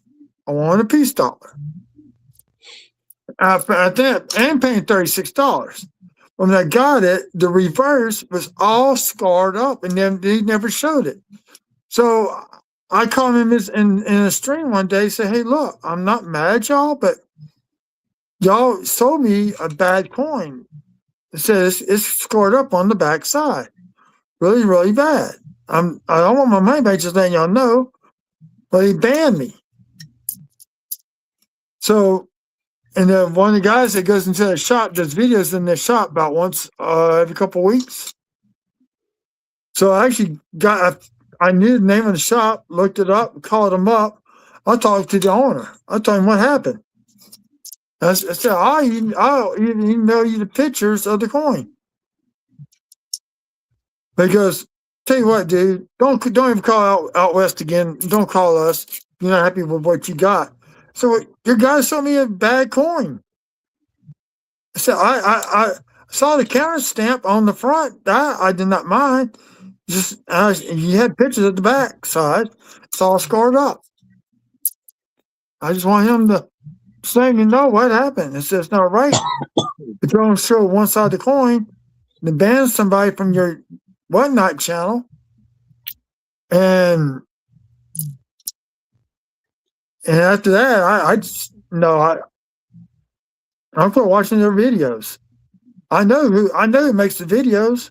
Yes, I told him what happened. He goes, well, that don't sound right. He said, those guys, usually they own up to their mistakes. So I don't know what it was, but it's crazy that they did that to you. But right then and there, that should have been a red flag to you, saying, wait a minute. You should have been like, but like you said, you really wanted one. So you were hoping that, but if they're not going to show the back of the coin, that's just a red flag right there. The deal was I was at working, and I was bidding when I shouldn't be bidding. But I went back and watched the video. They never showed the back of the coin in the video. Well, they knew. Yeah, they knew. Yeah. So I complained and Whatnot.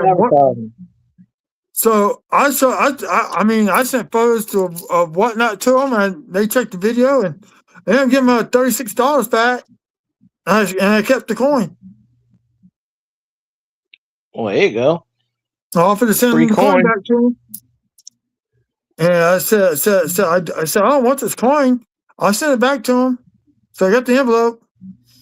They said I get the money back, and an email from them. They said, don't worry about sending the coin back. They don't want it. All right.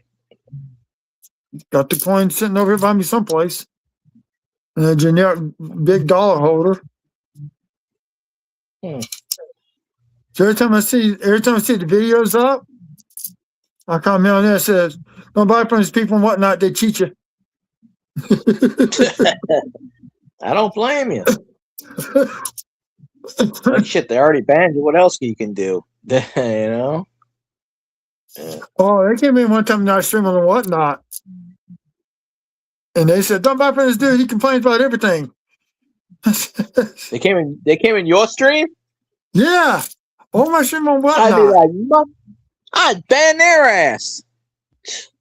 So I said, hold on one second. So when I got the coin, I said, I want it says this counter stamp. Now I said, I never saw the back. They never showed the back of the coin. This before nobody left. People want to see what was going to happen. I said, this is the reverse of the coin. It's all scratched up. They never showed it on the video.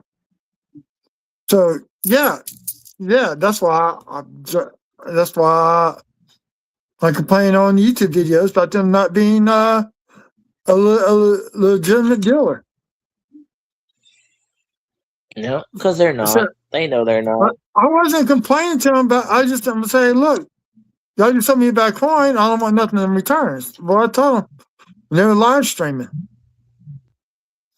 And, there's a little dot on the stem, but I ain't worried about that dime. Little dye chip at the bottom of the band on the coin. Ooh, picture drop. Let's see if we find another double die. Nope. Cat dog it. I find it funny they came in your live stream and started shit with you. I would have been like, bitch, you know what I would have did? I would have said what you did, and I would have said, all right, you said your piece. Ban, you're gone. I said, you banned me from my stream, you're gone from mine. See ya. Oh, the whole conversation got sent to whatnot. Oh. Oh yeah. No. I hit on my computer record screen. Yeah. Because when I say whatnot, it's up on. I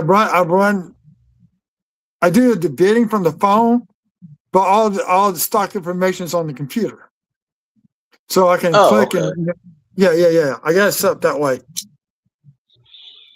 I've never actually been in a whatnot video. So I mean, I've seen the YouTube like with non-doms. He's been in my stream a few times. I don't know if you know non-doms. He's YouTube, but he does his auctions on whatnot. But he streams it on YouTube. And I'd say, hey, what's going on? And somebody would say, oh, go to whatnot to see blah blah blah. And I said, I'm not going on that fucking platform. I said, fuck that. I'll just sit in here. Because I'm not bidding anyway. I don't go to auction streams because I hate bidding on streams. I mean, because I'm not going to buy anybody's shit. I'm just honest. I'm not going in a stream to buy shit, and I don't care about the giveaways. That's why a lot of the coin community stopped coming to my channel. Plus, I don't do coins on a regular basis, but that's how I see it.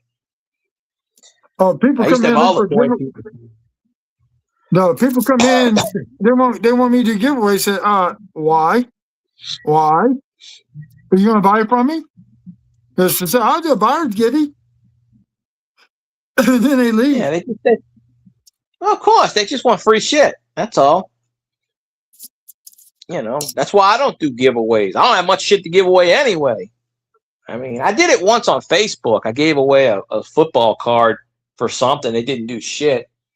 But like Cajun was saying, you put GAW a GAW on the thing, you'll get all kinds of people. I said, yeah, then these people start reporting my channel for gambling and shit like that. I said, it ain't worth it. It's not worth it in the long run. I said, then you get all these coin people who ain't been on my stream for 5 years. All of a sudden, hey, buddy, how you doing? I'm like, oh, why are you here? Oh, I just tell them, oh, if you haven't been on my stream in 5 years, you're disqualified. Get off my channel. I tell them, I would flat out tell them this giveaway is open to people that have been in my channel once in the last 30 days. If I hadn't seen you in 5 years, you ain't getting a damn giveaway. Get out of my channel.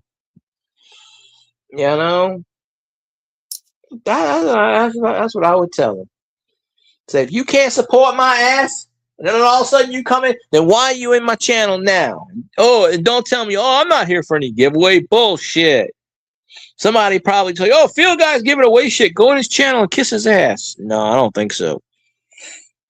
No, I could have been monetized long ago if I would have did giveaways. I guarantee I would have. I just don't have a lot of I have some coins, but I probably have coins that I'm sitting on that I don't even know the value of. I could have a double die coin and I don't even know it. So I got jars at 95 pennies. Huh? That's the only way I found a double die on at 24 is using a scope. You can see it using a loop. Okay. Yeah, but my eyes aren't trained to see what. I wouldn't know if I'm looking right at it if it's a double. I'd be like, it looks like it's double, but I'm not a.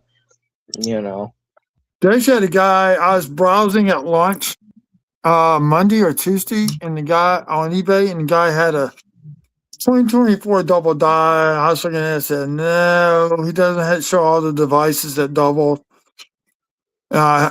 he had quoted Variety Vista. It didn't match it up. I said, dude, look, it may be a double die. I think it's machine doubling. You need to show all the doubling that they show in Variety Vista. And he actually sent me an email back thanking me for it, and he pulled it down because he doesn't want somebody to complain about him selling something that's not right. So he thanked me Yeah, for exactly. yeah. You know damn well they would claim the eBay. Yeah. And eBay doesn't take sides. They just go, okay, wrong, boop, gone. I sold a baseball card to somebody, and they complained. I didn't know the grade of the card. It wasn't a graded card. It was just has his card. It was Willie Mays card. It wasn't graded. I don't believe in doing that shit. I bought it for like $20, which is pretty cheap for a decent Willie Mays card. And I took pictures of it, mailed it to this guy. He complained, oh, well, he didn't put it in the sleeve. I'm like, yes, I did put it in the sleeve. Oh, well, the card came to me bent. Not my problem. Look at the pictures. So I even filmed, and I did this in the past when I was putting stuff in the mailbox. I filmed it, whether I had my I remember I took my laptop outside and filmed the damn thing to the mailbox. Sent it to eBay. Okay, it's perfect here. If it gets fucked up, it's the mail service. Well, this guy put a complaint against me, a strike. I got a strike on eBay on my old account. eBay gave him the money back. I sold the card for like $30 or something. I made a little profit, if not much. And eBay gave me a strike and refunded his money. And then just because he said, oh, the card was bent, it had a crease in it. No, it didn't. Of course, that's how eBay is. They're just gonna go. So if you're the buyer, you have more rights than the seller. That's just how it always been. Shit. My brother fucking used to have a scam account on eBay. He'd purposely fucking do that shit. That's why he got banned off of eBay. He did it. My brother would sell shit, and he knows he fucking did this, but that's when he was doing major drugs back in the day, like 10. Because I used to use his eBay account, and I built up his eBay account to like, I don't know, 2,000 stars, and then he just started like selling shit and not sending it. Oh, I sent it. Here's the tracking number. And he would not fucking send it at all. And eBay would just refund him the money. And after a while, he did that so many fucking times, he got banned off of eBay. Because I went to go buy something one time, and the account was gone. I'm like, what the fuck? But he knew he was doing. He just was like, I'm not fucking sending this shit. He goes. Most people won't even know. He's like, most people, they buy shit and they forget they buy it. And I go, not me. I don't know who the fuck that is. But I actually bought on eBay. It's been about a month ago. There's a 24 Denver double die, versus penny, and the picture showed it. So I bought it as is. Well, apparently the seller ended up in the hospital with COVID, and his son sent me the wrong coin. And it was when I got the coin, I said, how much money sent me a regular 24 Denver? And then it occurred to me, oh, wait a minute, this is probably from eBay. So I went and looked at the photos because you go back and look what was sold, and then match. And I emailed. I said, "Hey, I think you sent me the wrong coin." And he said, "Okay, I'll go ahead and refund the money. Send me the penny." So the lady at the post office said, "Don't worry about it." I said, "Look, it always is it's a Lincoln cent. It's in the cardboard flip. I'm sending it back to the seller. I already had the address and all that printed out, typed up." He goes, I said, "How much for the stamp?" She goes, "Don't worry about it." Somebody came in and bought stamps and bought one too many, and they didn't want the change back. So she had a free stamp for me. So it didn't cost me anything to mail it off other than an envelope and a label that I had to make. That worked out. Right time, right place. Well, come to find out, the seller ended up dying from COVID. After all, he was on the That's vent. not good. Yeah, once they put you on the vent, that's not a good sign. Yeah. So the eBay account has been shut down. And someone went and shut everything down. He actually asked me how to pull stuff off. He said, just go ahead and just start deleting it. Delete all this listing. And he said, if there's anything sold, if you don't know what it is, go to a coin shop and see if they help you sort out the stuff that was sold on eBay. He may charge you a fee, but then you having to refund money. He ended up refunding all the money back to all the people that bought stuff. I just would have sent it out if he knew where it was. I guess he didn't know where anything was. He wasn't a coin collector. He didn't know what was what.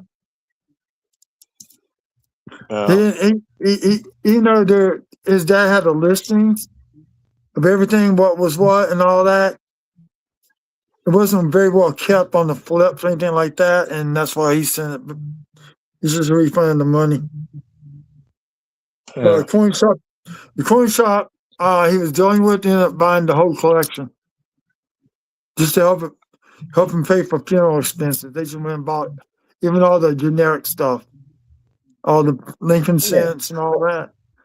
Gave him 2 cents on the penny. On the regular Memorial cents, he got 4 cents on the wheat cents. And now if they were red, he got like 10 cents a coin. All the silver and all that. So, but that's that went to all those quarters. So I got 2 quarters. I have had 2 drummer board quarters. I can't find the other one. I had 2 die chips. So that ain't bad. Yeah, I just told how many. Last time I did this, like I said, I pulled out the 04s and 05s, and I count them up, see how many is in there. Last week was 2.5 rows of nickels between 2004 and 2005 combined. I don't think it's me like that this time. So I ended up pulling a 49 and 59 out. So that ain't bad. So I got 1, 2, something. I got 5 from the 40s and 5 from the 50s. That's 10. I averaged 15, but that ain't bad. Let's see, 2, 4, 8, 10, 12, 14. I got 2 and the 2 with the die chips of the piece. That's 16. 18, 20, 22, 24, 26, 8, 30.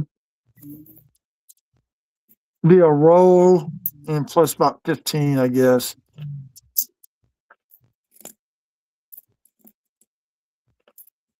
Yeah, that's 1 roll.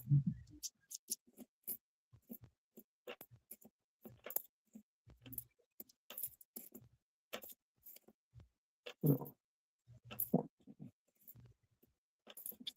18, 20.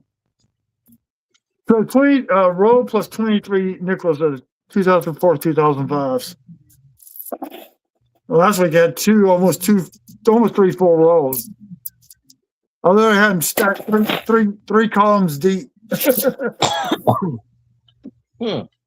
now that's not bad. Well, I only keep them. Like I said, I got at least 1 circulated. I got at least 2 rows of each circulated.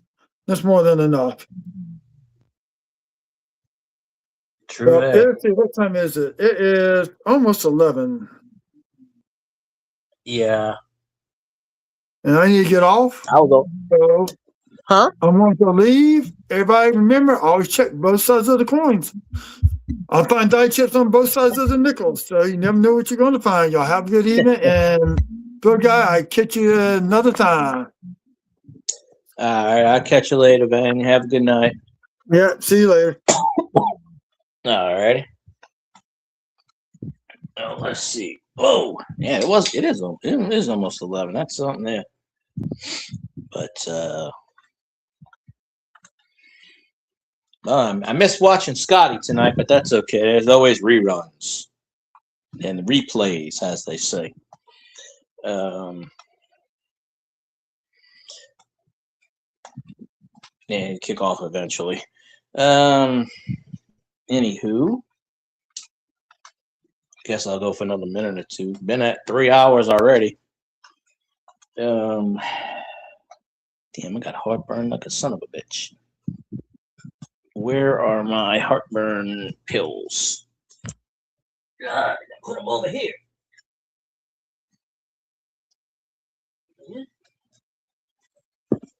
Okay, there we go. That's totally weird. No, that ain't heartburn medicine. Oh, wow, that's sick, man. Oh, I put that on the other side. There we go. Expired 12/20/25. It's still good. I would think it's still good.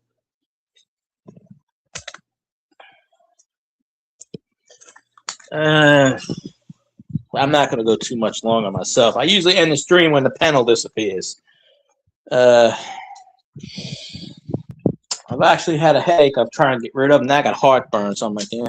I only missed about the first 5 minutes of oh, okay. Well, that's all good. But I think YouTube still got this unwritten rule if you don't type within 10 or 15 minutes. Like I go on people's channels and I hit dot every 10 or 15 minutes. And they did change the rules, so I don't really know per se what's what or something. But yeah, I was only going to do like an hour or two, but I don't know. I missed Xanron's stream. I was in Xanron's stream last night or this morning. I think I was. I don't know. Or the night before I was. I don't know. I used to do my live streams when I first started YouTube. I used to do my live stream. I figured out the right time to do a live stream, and it worked for a while. I used to do my live streams. I used to start generally around midnight, and I would go through 2 a.m., 3 a.m., and I'd get a lot of people. I used to get 30, 40 people in my chat every night. How I wasn't monetized is just beyond me. I should have been monetized 50 times over.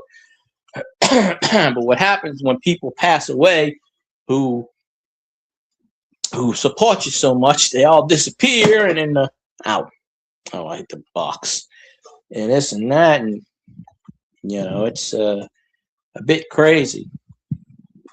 But yeah, I had something like 1,600 watch hours at one point. I mean, before I almost got monetized, I had 3,700, 3,800 watch hours, and then one video dropped off, and then now I only get like, it must have been the night before.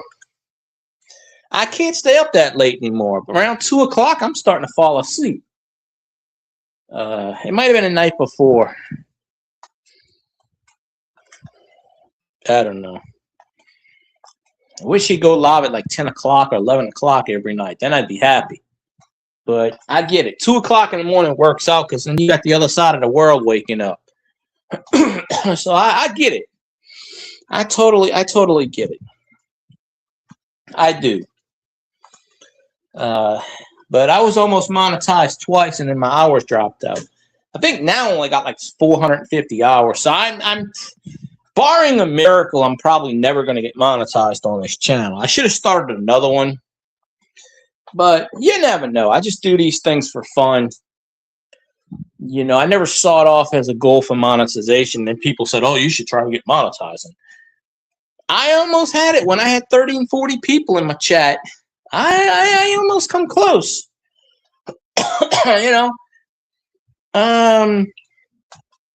If Murad was still alive, I probably would have been monetized 20 times over, because he would bring in a lot of people in my chat. He'd bring his whole crew over. Let's go to Field Guys. He'd bring 50 people in my chat sometimes. Let's go over there and bullshit. I have him on my panel. All his regulars would come in, plus the people I had. most of those people, you know, once Murad passed away, I don't know what happened to those people. They just stopped coming.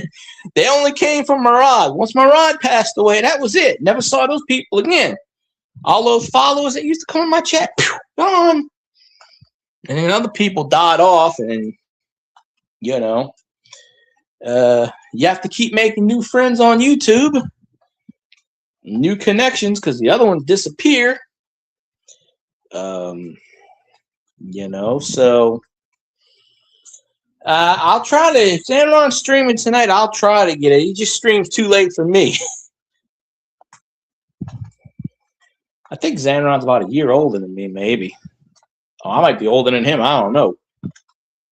I think he's got me by about a year, but it sometimes gets harder and harder for me to stay up past a certain time. I mean, like the other night, I was in his stream and I told him, I said, I'll stay in here till I fall asleep. Wasn't even 10 minutes late, I was sleeping. I woke up about 8 o'clock in the morning. It said so-and-so has ended the stream. And I was like, well, knowing him, I thought he would have kept going. I mean, if I would have had 50 people in my chat, I would have kept going. But see, I made a mistake in a stream once. I did a stream about 5 years ago that almost got me monetized. And it was only going to be an hour stream. It was the day Drew Brees retired, 5, 6 years ago. And I was only going to do maybe an hour stream. And I had I had 50, 60, 70 people in my stream. Oh, he always tells me he does them around 3, 4 in the morning. Yeah, somebody complained to me once. You have to be regular on your schedule. And I go, I guess. I don't know. But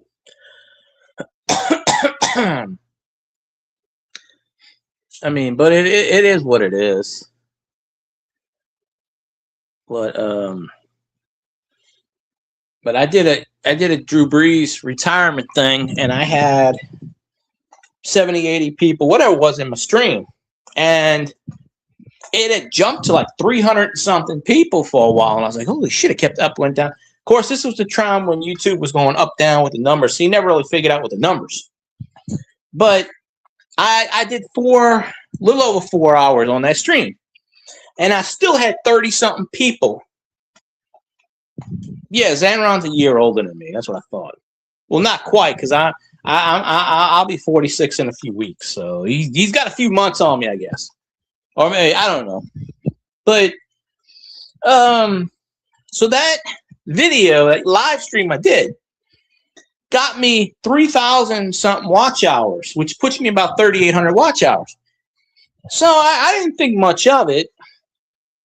But then after a while, I wasn't getting any watch hours, and then the watch hours went down, and you have a whole year to kind of, you know, up and down, whatever. So when I ended that live stream, I still had like 35 people in chat. Now, I don't know if they were trolls. I don't know if they were duplicate accounts or whatever. But we were talking about football and this and that.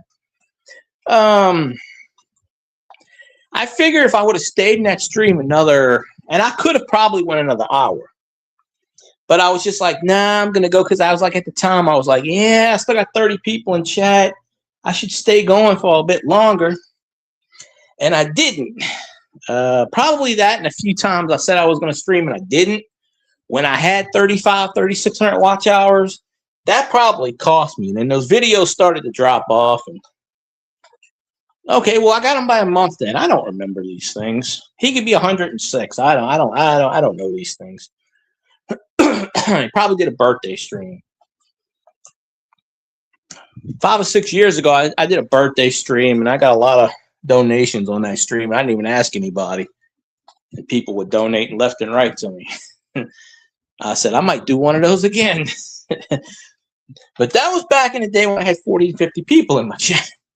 So I've had 6 or 7 of my biggest supporters pass away. So not many people are left from back those days. But, you know, I haven't done it in a while, but I used to message people and say, hey, come in my chat, come in my chat, come in my chat.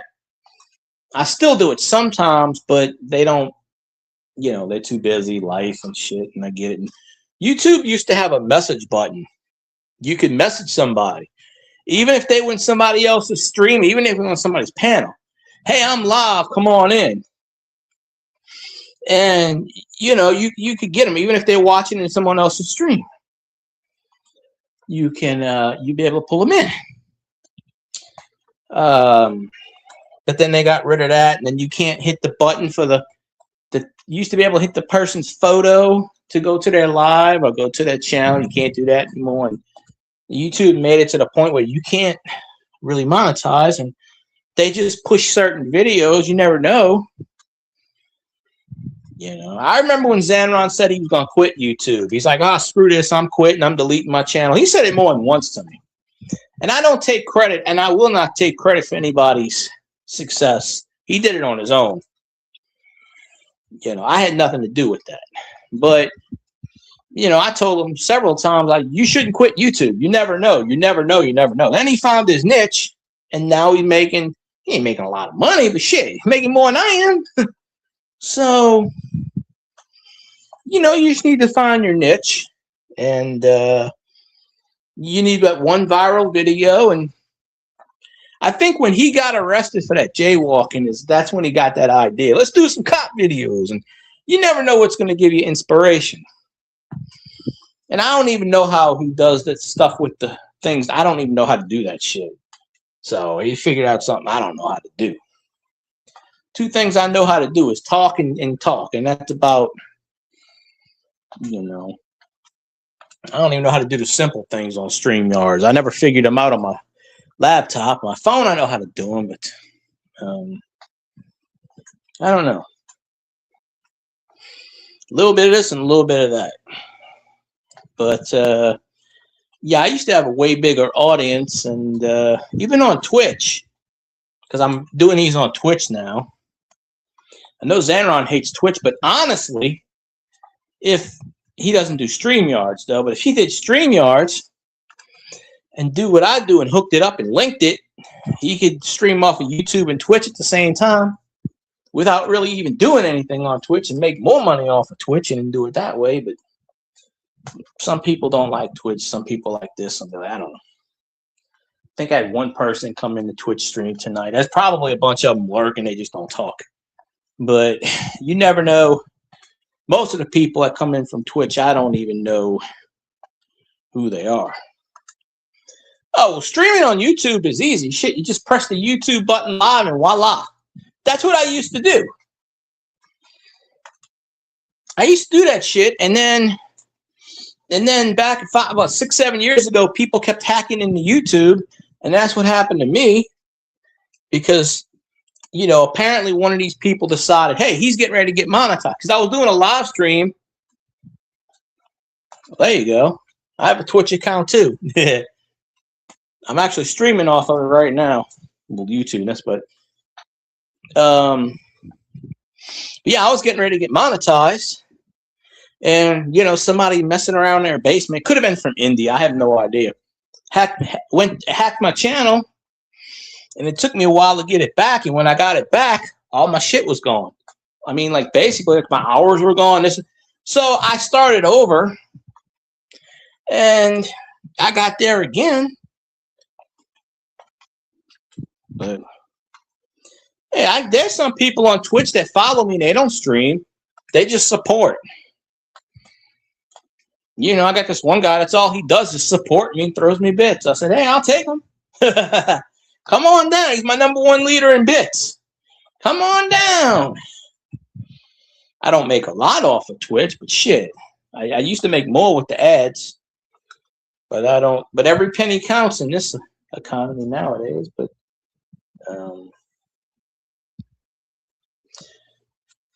most people just play video games on Twitch. Or they do whatever. I simulcast. Twitch has, I wish, and probably YouTube will do this in the future because they do whatever Twitch does, and they copy off of Kick and all these other platforms. Twitch has got achievements. But I wish Twitch would like give you, okay, you hit this achievement, here's $1. But they don't do it. They have achievements. And achievements don't mean anything. It's just for like personal use. I've hit a lot of achievements on Twitch, not all of them, probably less than 30%. But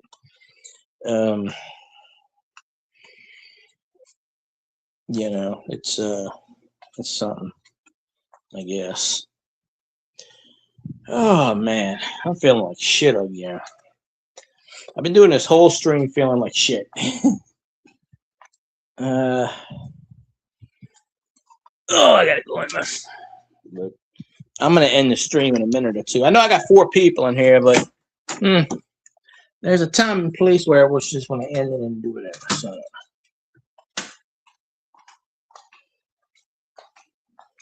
What the heck's making noise in here? Well, I heard something, but I don't know. I hear a lot of things in here. Must have been my refrigerator again. Makes funny sounds.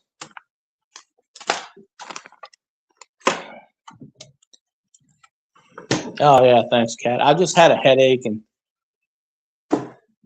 I get a lot of tension headaches. I was fine enough to stream, but when I just got up, I felt kind of lightheaded. But that happens sometimes, you know. I think it's because of the way I lay down. Hopefully it'll go away. I ain't got nothing to do tomorrow, so. If I'm up later and Xanaron streams, I'll jump in his channel, but he streams kind of late for me. I used to be able to stay up that late. Now it's kind of hard for me to do it. Sometimes I lurk in his channel too. I don't say anything right away, but as he lurks in mine, he's probably in mine right now. I wouldn't know it unless he's taking one of those old man naps. Because he's an old man. He says he's 46, but he's really 65. You know, so.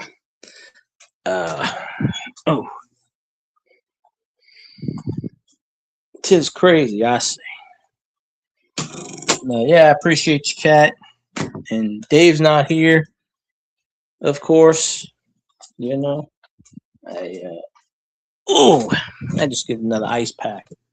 Put that feels like it's liquid. Put that there. I think swig of this. This is what's giving me the damn heartburn. But fuck it.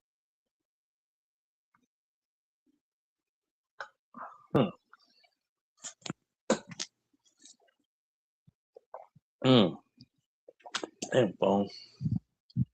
But I guess I'm gonna wrap this up. That way I can save more StreamYards, because you only get 20 hours of StreamYards. And I think I've already been through 10 or 11. I might do a stream in the morning just for the hell of it. Tomorrow's Friday 13th. I would do one at night. I mean, I might do one tomorrow. I really don't know. It depends. I'll probably do one in the morning for like a half. The morning ones called the snoring edition. That used to be when I used to wake up, go to work, and walk around for an hour or two. I was bored. I said, I would just dig in the grass and pull out coins and shit. But yeah, he might go live. Shit, if I was him, seriously, if I was him, he's monetized now. I would go live 6 nights a week, at least, for at least an hour. Because when I go on his streams now, I see 20, 30, 40 people in there. Shit. Now, I know it fluctuates. I get that. I totally get that. But I used to go on his streams when he'd have 2 people in there, and I'd be the only person chatting for 3 hours. Now he's got like 15, 20 people chatting in there. Shit. You got to capitalize. That's how you make the cash. Make the stash. Go live 6 nights a week. Fuck it. Just kind of, I mean, I'm not telling him what to do on his channel, although he tells me. But, I mean, shit, if I had that many people in my chat, I'd be running the 6 hours unless I was sick or dead. I'd be running, did I turn off that damn light? Yeah, okay. I don't want to wake up in the morning. I got a damn light in my kitchen on. Well, he's probably napping right now. I'm guessing old man nap, because he would have said something already if he was in there, more than likely. You know, unless I say lions suck. But he didn't hear that. You know. Oh, see, that's what you can't do. That's what you can't do right there. Shit, that's a mistake. Now I understand you don't make a lot of money when you first monetize. I get that. But even if you do an hour stream, you don't have to do a 3.5 hour stream like I got one going now. You don't have to do that long. But you can do an hour stream and just bullshit and talk and but I don't know. It's his stream, it's his channel. He can do as he pleases. That's his priority. Hey, for all I know, he probably does good enough on one video where he doesn't have to do it 6 nights. I don't know. I don't pry into people's channel. That's their business. There's a few people I follow. They post their watch hours every day on watch hours or how much they made every day, and I'm like, why am I watching this short video? But yeah, I don't know how to do that shit anyway. But I like a lot of these YouTubers. There's some of them like, this is what I made off of YouTube today. And then they'll post all these stats, and I go, there's no freaking way you made $1,800 today off of a YouTube video. There ain't no goddamn way. You got I told one guy, I said, you got 17,000 subscribers, and it's all you made is $1,800? Bullshit. I was like, bullshit. That can't be right. There's no way. I was like, I said, you don't even make major money off of YouTube until you get 100,000 subscribers. You're not going to make any. I mean, you'll make something, but I mean, you're not going to make, and those so-called gray buttons that they get in the background. I mean, you see these YouTube videos, they got the damn play buttons. That shit's aluminum. Ain't worth shit. A couple of YouTubers I watched, they cut it in half. One melted it down and sold it. It's aluminum. It's a piece of, YouTube should say, here's your bonus, $10,000. Go do some good shit. But I don't think Xanon will go live tonight anyway. He might, but I don't know. Like I said, I didn't know he went live the other night when he came on stream. He said, I'm gonna go live at 3:30, which is 2:30 my time. So I'm waiting for the damn notification. So I check on his channel at 2:30 and it says Xanon went live 54 minutes ago. And I went, geez, okay. It happens. Well, you see me, this is my schedule. My schedule has changed over the past 7-8 years. I used to stream overnight, and then I got hacked and I couldn't do overnight. It's why I don't go off of YouTube anymore. And I keep telling Xanon, I don't go off of YouTube anymore because YouTube, if you ever go on a stream that says keep your personal business, blah, blah, that's the reason. So, if you ever do an autosave on YouTube and you got your information there, you're basically just putting it out for everybody to know. Never autosave anything on YouTube. Just a fact, because they will get you.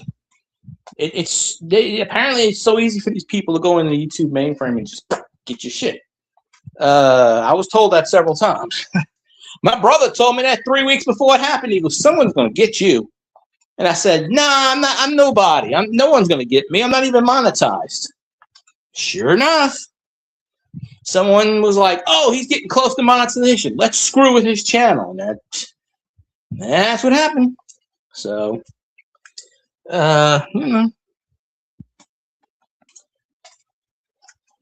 But honestly, I think the best thing for Xanon's channel is when he got arrested, he made that video. Because if he wouldn't have got arrested for that stupid shit, who knows if he still would have been on YouTube. I mean, I know he said he was going to quit YouTube several times.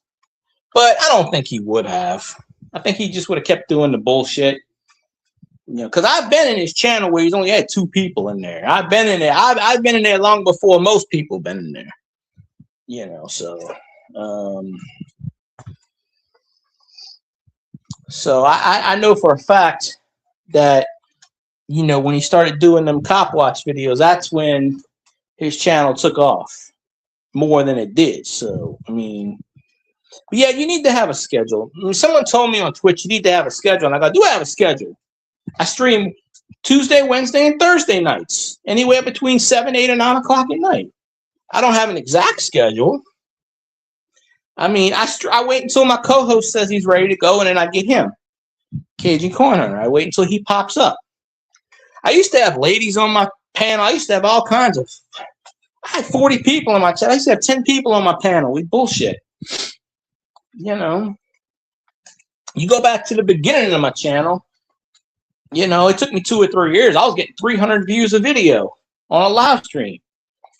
I didn't know shit about monetization then. I was like, oh, somebody told me, oh, you'll get monetization. What's that? Oh, well, you got so many. Oh, how many watch hours? I got 342 watch hours on my video. And they go, oh, that's great. And I go, I don't know what that means. And they go, oh, you only need 4,000. And I go, oh, shit, if I get 342 watch hours on every video, I'm set. Of course, it didn't work out that way. Shit, I only think. And then when YouTube implemented that rule about live streams don't count, I mean, they count, but they don't count. They don't count till 2 days later.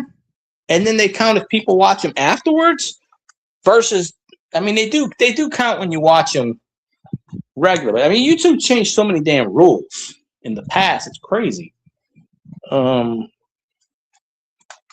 They used to give you all your watch hours right away. Now they make you wait 2 days. And then they change it like my stream I did last night. I think I got like 7 watch hours. Look, that ain't shit. I only got like 50. I only average like 50 watch hours a week now. I was getting 50 hours a stream. Like in my heyday, I was getting 35 to 50 hours a live stream. And I was streaming 5, 6 nights a week.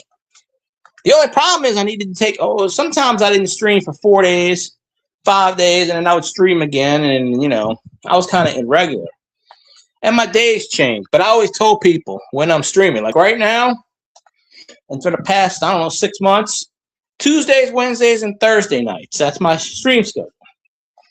And, you know, sometimes I'll do a Friday morning stream, which I used to call snoring. Snoring. I don't know, snoring something. I said it earlier. But my streams used to be called Chatting to the People. And then somebody said, well, that sounds you're talking down to them. You should change to Chatting with the People. And I said, okay. So I got up to like before I got hacked, I think I was up to like number 127. And then in the middle of a live stream, I had 60 people in this damn live stream. In the middle of a freaking live stream, my video got pulled down, and I got hacked in the middle of a video.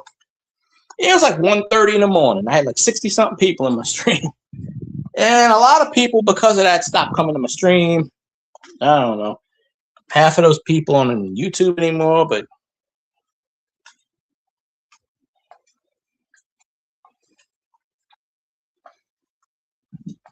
I was in Xanon's stream where he would stream for an hour and have 2 people in it. You know? I don't even remember how I met Xanon. I think he must have found me, or I don't remember how I meet people sometimes. I think he found me, like when I used to stream off based off of YouTube, random people would follow. That's how Elvis found me. Fucking troll. Because in the beginning, you don't know what you're doing. I used to point the laptop. I mean, this is how I did it back in the day. I'd have my laptop on, my camera on, and I'd just sit there and talk to an audience, and people come in, hey, how you doing? And like I had 0 subscribers, and then people would just randomly come in.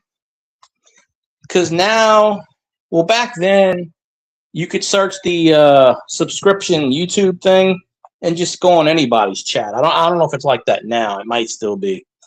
And I would just get random people coming in and they'd say, "Hey, what you doing?"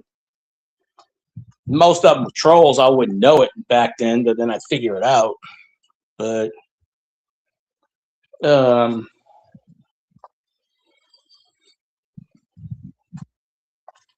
yeah, Zaron's like what, over 2,500 subscribers now. I remember when he was at like 600, 500, 600. So there was one channel. I remember when he started, he was at 0. Now he's almost at 9,000 subscribers. He quit his job. He don't even work anymore. He just does his sports things, and that's that. He streams the games. He gets like 2,000, 3,000 views. He's like, all right, I got my watch hour. Yeah. Yeah, I think Zanron said he went on one of these big cop watch channels and someone shared out his video, and that's how he got a lot of subscribers or something like that. I don't know. I think that's what he said. Yeah, Zanron was like doing the same shit I was doing. He would stream overnight with the machinery and talk, but I mean, that's what happens sometimes. You never know what's going to fly on YouTube. Zanron got arrested. He put up that video. Someone else picked it up, ran with it, and boom, he got monetized. You never know what's going to happen on YouTube. You just never. I don't have that break. I would have had that break several times over, but Murad passed away, and I just could never get it going. And a lot of people I subscribe to aren't on YouTube anymore, so it's just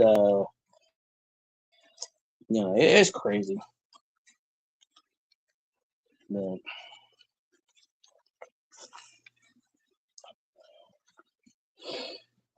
he had some good channel. I mean, he had some good videos before he did them cop watch.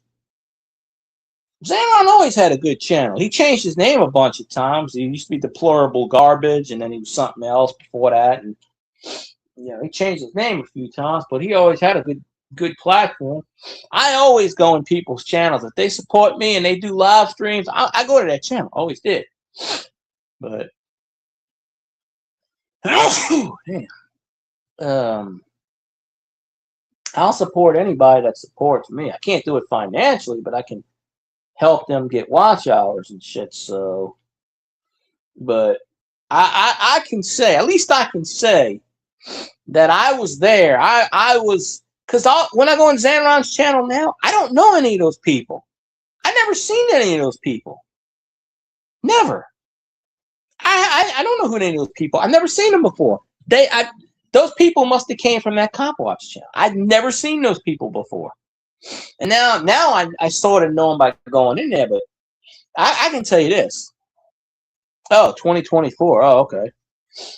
But I can tell you this. Like, I've been in his live streams where me and like 2 other people were the only ones in there for 3 hours, 4 hours just talking. And vice versa. I mean,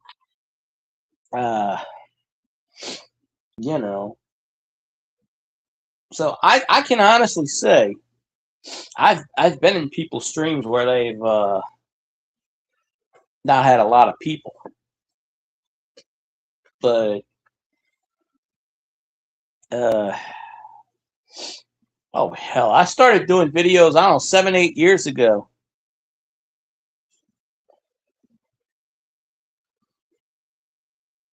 Well, you don't have to have money to support people's channels. I don't have money to support anybody's channels. The best way to support someone is watching their stuff. I always tell people, if you have money and you want to donate, great. I've had people donate to me and they didn't ask them for it. They just send me, some people know my PayPal. I don't post it anymore because I got hacked a long time ago and I changed it. But people used to send me money all the time. Not all the time, but just, here and there. And I'd be like, okay, that's great. But I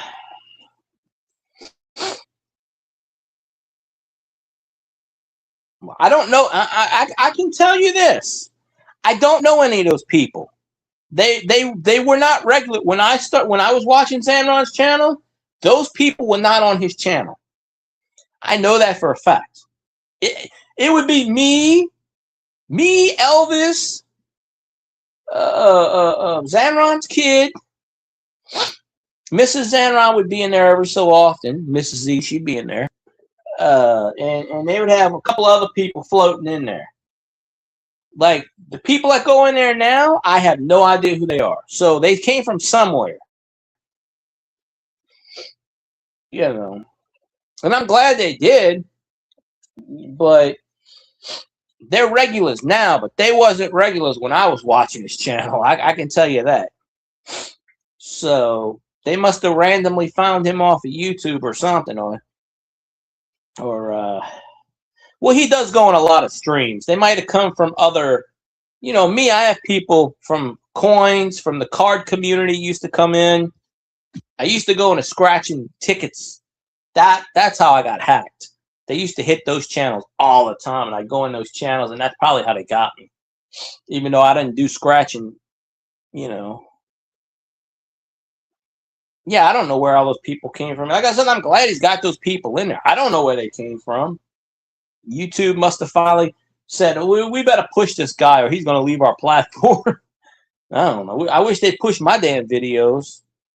There's only one short of mine that gets about 20 views every day. My Mario short. That's like 6,000 views, but that ain't nothing on YouTube.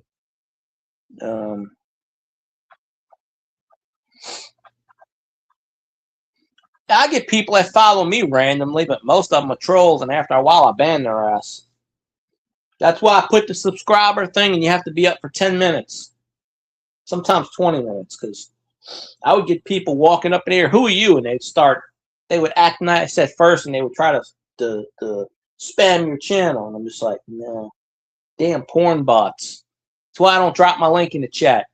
You drop your link in the chat, you get those porn bots. You let them up, they'll act all weird, and then all of a sudden they'll show a weird-ass porn thing on your screen just to get you demonetized. And YouTube will do it too. They don't care.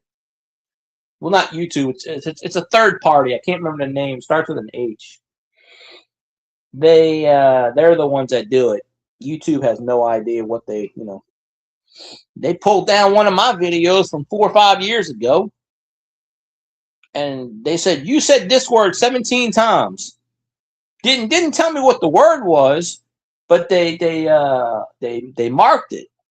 They said at 14:32 you said this, and I'm like, okay. And it's funny because the word that I said, everybody says on their channel. Everybody says this damn word. But apparently I said it in a way that they didn't like it. So they took my channel down. It's still hidden to this day. It's still up there. I just didn't take it down. I could download it. I downloaded it. I could probably re-upload it, but they'll probably take it down again. That's why I refer to it as Hong Kong Phooey. I don't use the C word in my chat, but everybody and their mama will use that word in their live stream. Nothing happens to them. But I get hit with the shit. So you know. No, I'm sure you do. I don't even know those people. Literally, I don't know any of those people. They were not there when it was just me with Zanron. So I would hope that they're good people. You know, some of them actually are members of his channel, and that's great. I just hope they don't screw his channel up in the end with bullshit. Also, remember, Zanron said, do not block anybody. Do not hide anybody. I went in the channel one time because he said trolls are available. 12 trolls are welcome. I went in his channel one night. He was blocking all kinds of trolls. And I was about to say, what happened with blocking trolls? I thought you said you don't want trolls blocked. But, well, I'm sure you do have a lot of stories. You probably met them from other channels and stuff. You know, some people will follow on a natural basis. You'll see them in one chat. You'll see them in another chat. You'll see them in a third chat. You get to know them. So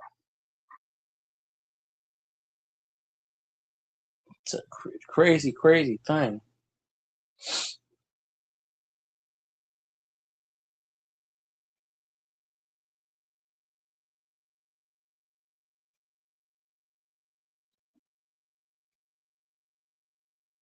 They don't say what channel, but oh, okay. I don't know who they are now, so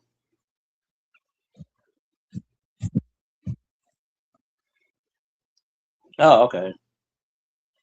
Yeah, all those people that's in his chat now, I don't know any of them. They were not there, but they were not there before Xanron got monetized. They were not there. I can tell you that right now. I used to sit in Xanron streams 3, 4, 5 hours. He'd have 12 views. But then again, he was working overnight with the machinery, so the machine was going. You would hear that for 3 hours. I had to put the volume down. You hear. I don't know if you were ever in his stream while he was working overnight, but you would be noisy as shit. But I guess, yeah, YouTube must have pushed his channel to the point where regular people, got it. But then again, he goes on a lot of streams, so it's possible he went and streams other streams, and they said, "Yeah, we'll follow you," but I don't know. Or it might have been random. A lot of people just followed me from other streams, like you did from Xanron's. I used to go into coin channels, and I'd have all those coin people in my chat when I did coins. But yeah, if you keep seeing them over and over, you're going to get to know them. They'll know you. That's just how it is. That's just how it is. So.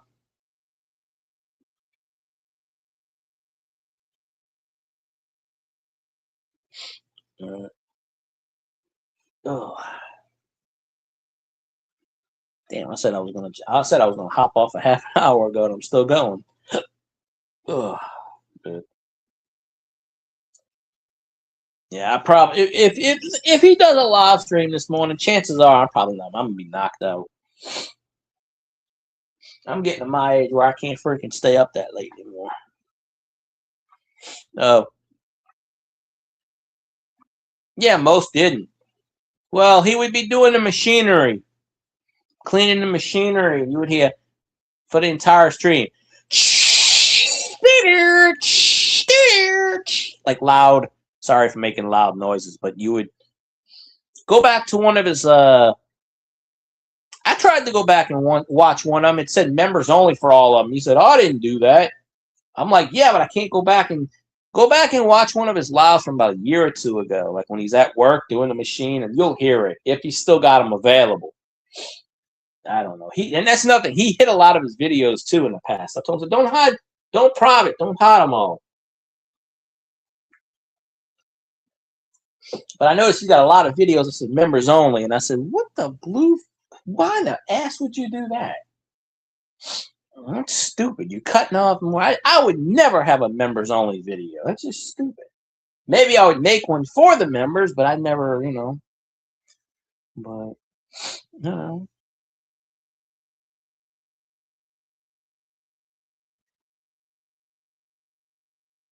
I mean, I don't know. But yeah, we wouldn't have. I mean, he would get random people from time to time to pop in his chat. But a lot of times it was just like me, Elvis, and the third person that would talk in his chat, and that'd be about it. So Xanron's gonna listen to this. Why you talk about my channel? But hey, good or bad publicity, talking about somebody's channel is always a good thing. Somebody might listen to this and follow him.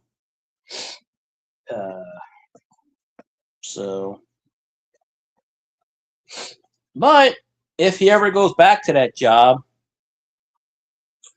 then it was an overnight one. I told him, I said something about that too. He goes, "I'm not doing that." I said, "Dude, I went on your videos to help you get watch time, and you got all these fucking members only channels. What the fuck?" Then I realized he don't need watch time anymore from me, but I still watch his stuff. Yeah, if you go back to one of his lives from like last year when he was overnight working, he would come on at I don't know, 10 o'clock, 11 o'clock. He's an hour ahead of me. He would come on 10, 11 o'clock or something like that. And he would go live. He'd do 2 hours an hour. Sometimes he'd do like 40 minutes. I ain't nobody in here to shut it down. But he would always say, I don't give a shit. He goes, I'm not getting monetized anyway. I can do what I want, blah, blah, blah. So you hear a lot of, but he would show videos on his laptop, whatever nonsense. But still, we had fun. We did a lot of good things, you know. But yeah. But yeah, I would say go back and watch one of his live streams from about not even a year ago, probably 6 months ago, when he was overnight, and you'll hear machinery. When he was on camera, you'll hear the machinery. And I had to put the volume kind of low. I would listen to him and type, but I couldn't hear that loud. That probably drove more people away off of his damn stream. I would hope if he ever does get a job like that again, or if he goes back to that place, you know.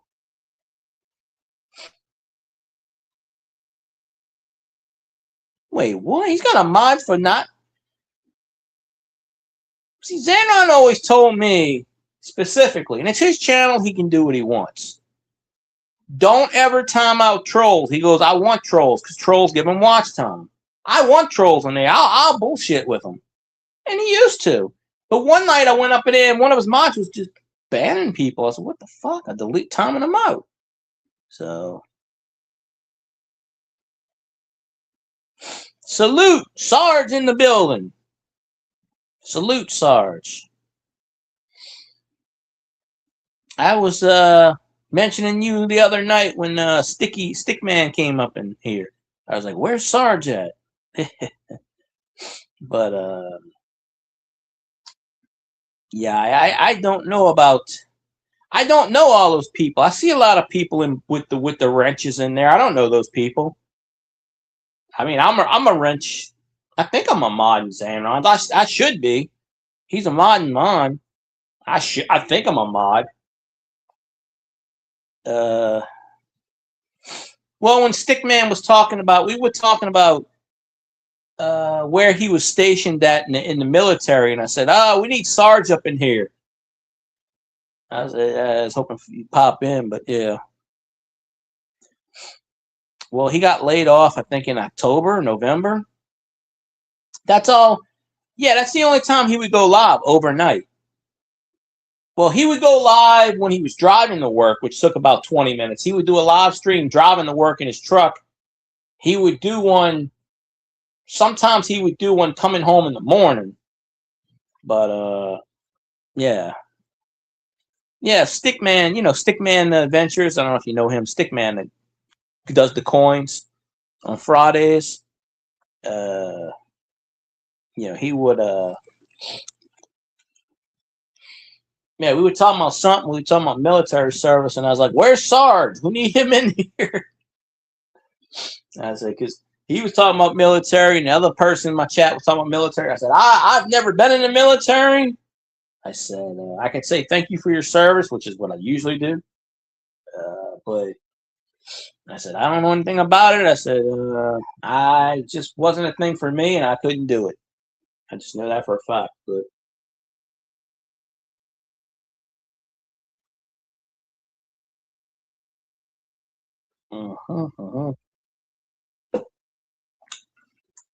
and I thought I washed that cup out. I'm still getting chocolate milk out of my Coke in here. Oh, well. Well, it tastes like a unique combination, I guess. I just hate when chocolate milk sits in a plastic cup for a day and it just kind of,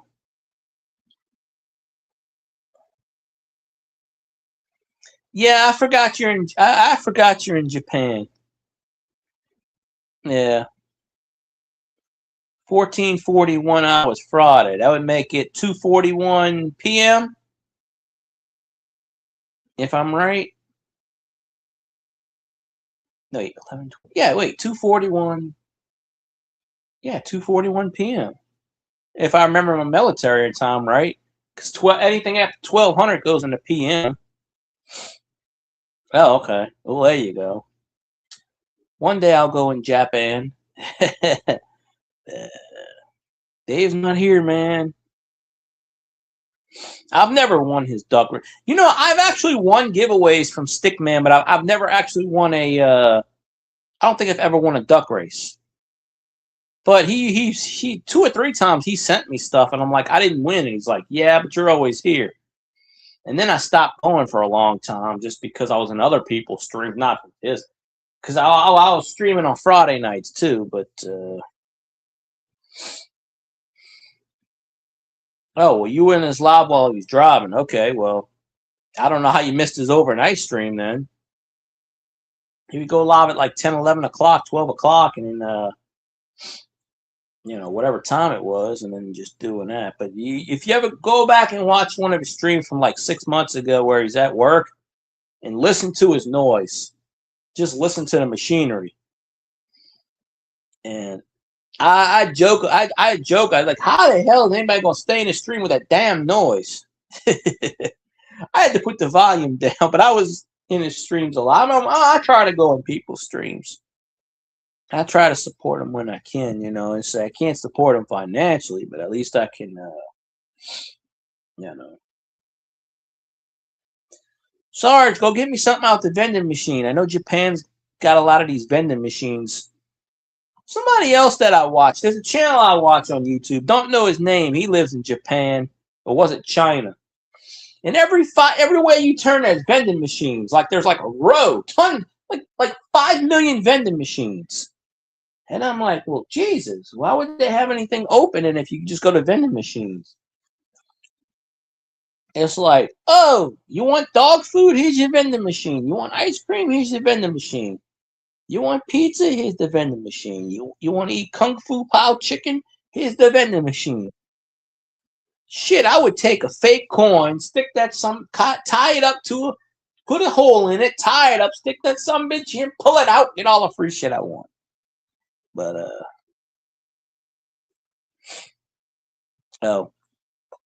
I didn't know he got laid off until about a month after he started it, because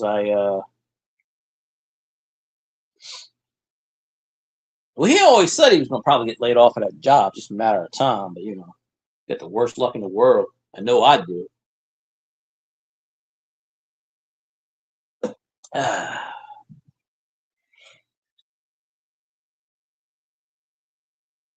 Oh, yeah. I mean, that's what I'm saying. Like, if he's not working right now, maybe he is. I don't really know. But I would just be like, now is the time to capitalize on this shit.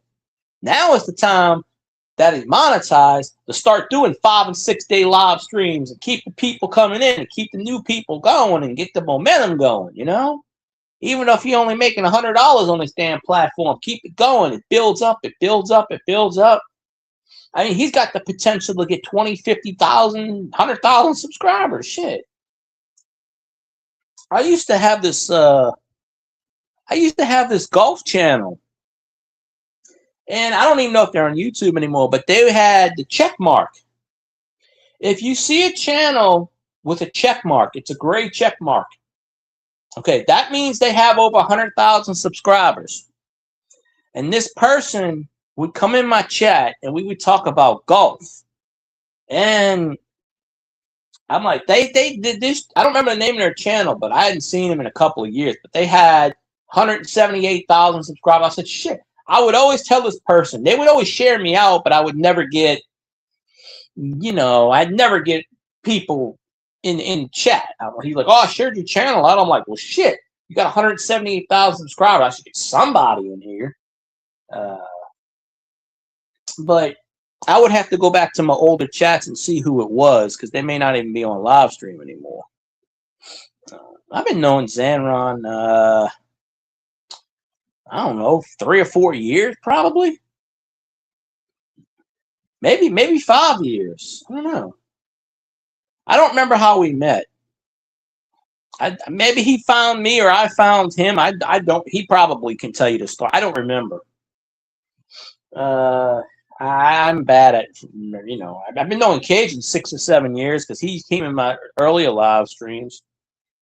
When I first started live streams, I was only getting like 5 views, but nobody would come in the chat. It took me about 3 years before I would get 200 something views a stream.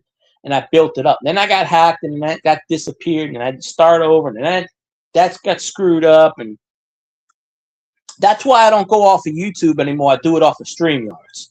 And Xanron keeps telling me, you ought to do vertical. You ought to do. I'm like, Xanron, you have never got hacked before. You don't know how it is. When it happens to you, you do it.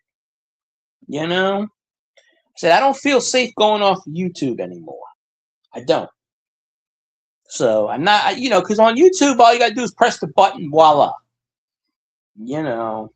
So I said, I don't feel like doing that anymore. I'll do it off of the StreamYards and do it that way.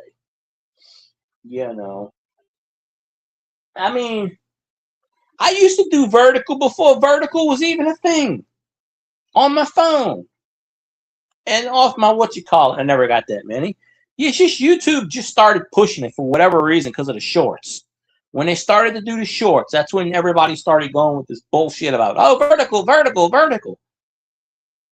I don't understand it. Why in the ass would I go vertical when I could do the same thing horizontal? It's the same show. It means absolutely nothing. It's because YouTube started pushing the shorts, and that's what their short platform is on.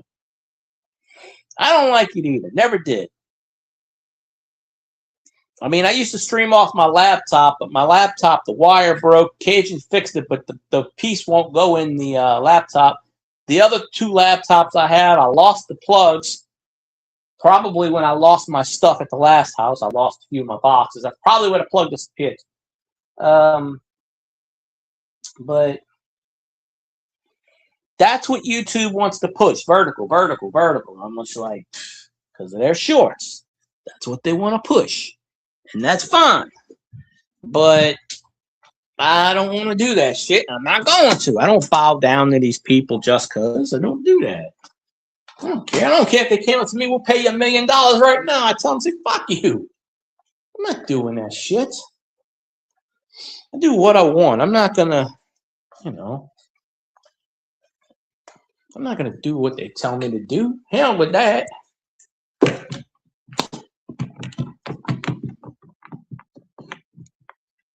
Get in there. Newspaper dry. I shredded a whole bunch of newspapers earlier, and that whole thing's full of newspaper. But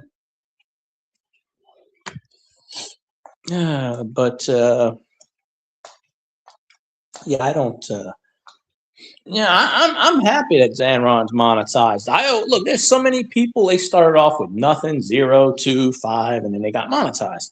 I'm glad that Xanron got monetized. I hope he gets 1 million subscribers. I hope he becomes rich. I'm happy. You know, he's a cool guy, and I hope, you know, he roots for a shitty team. No, don't tell him I said that. I don't think the Lions are a bad team, but I've caught him a few times in his live streams calling my Saints shit. Didn't think I knew it was in there. So I'm gonna go in his chat instead of saying greetings. I'm gonna go, Lions suck. That's my greetings, right? That's my overall greetings to him. No, I'm just. He knows I'm just screwing around. I don't have any ill will towards the Lions, except when we play them. I think we do play them this year too. But don't worry, Shuck will throw 10 touchdowns against the Lions and we'll beat them 53-0. It'll be a scoregami. But I'm pretty sure that would be a scoregami. But you know, you gotta do what you gotta do. That's how I see it. Oh. But I got a few more minutes left in me because then it'll be midnight. I mean, I could go all night. I did that last month when I went like 10 hours. But because I only have so much time on my StreamYards to do certain things. Although we have 3 less days in the month of February. So that could be anything, but you know. Yeah.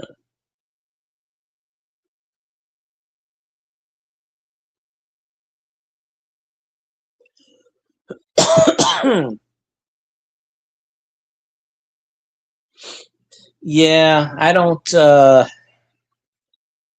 YouTube unofficially used to penalize people for dropping their own links in chat, and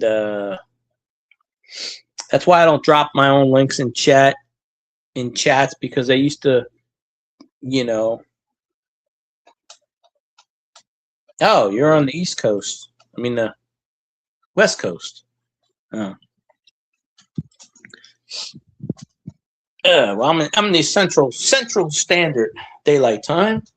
It's 11:53.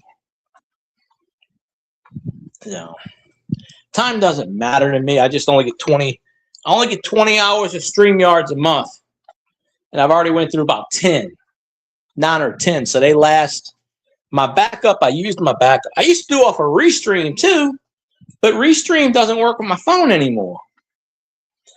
I don't know. I can't find the wire to fix my laptop, and I can't find the old wire to use my old laptop.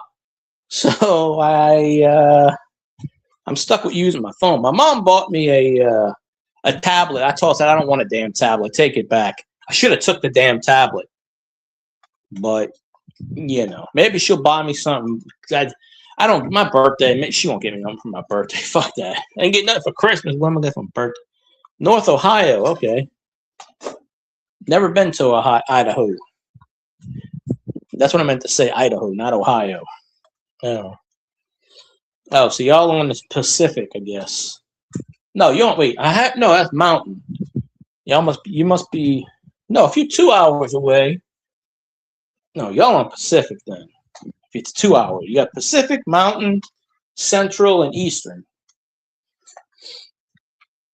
Zanron is an hour ahead of me, even though he's straight up and to the right, which I don't understand. But so Idaho makes the taters. North Idaho. So the state above you would be Wyoming, right? I guess. I'm not looking at a map. Oh, Pacific. Okay. So above Idaho would probably be Wyoming or Montana. Oh, so you're up there in the I guess the country. I guess. I don't know. Like I said, I've never been in Idaho before, so I don't know. I don't have a map in front of me, but. Got to be something.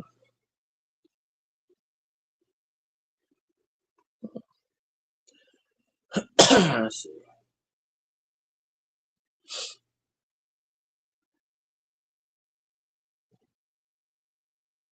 Oh, watching these old Johnny Carson episodes. I just keep it on that channel a lot of times and watch that with the mute button on. So yeah.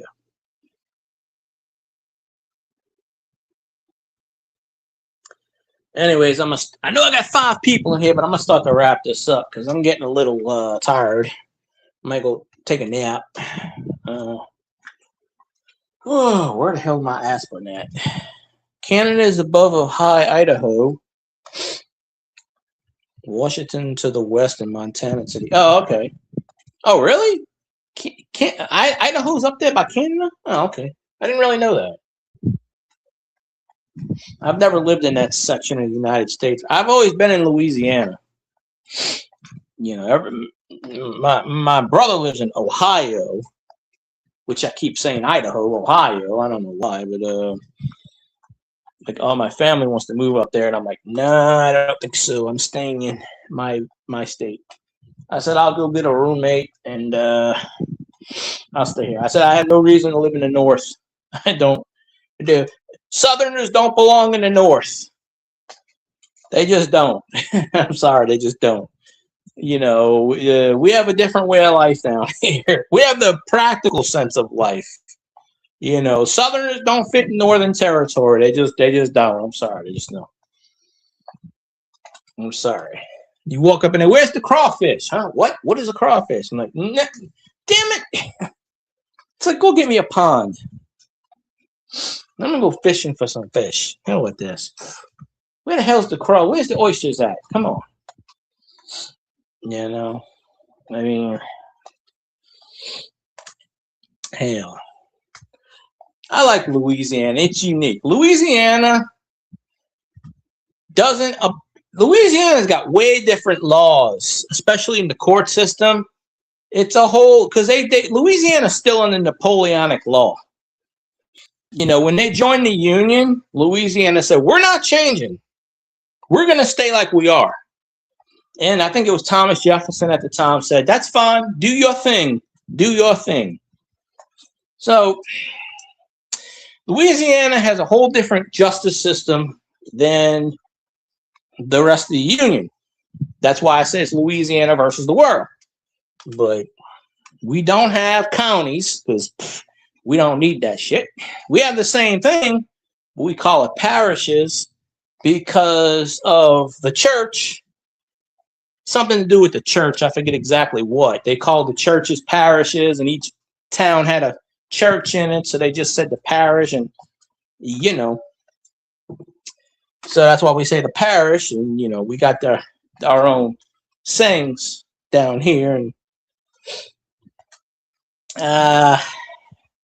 I get anxiety. I travel to Shreveport, which is 5 hours away, and I panic.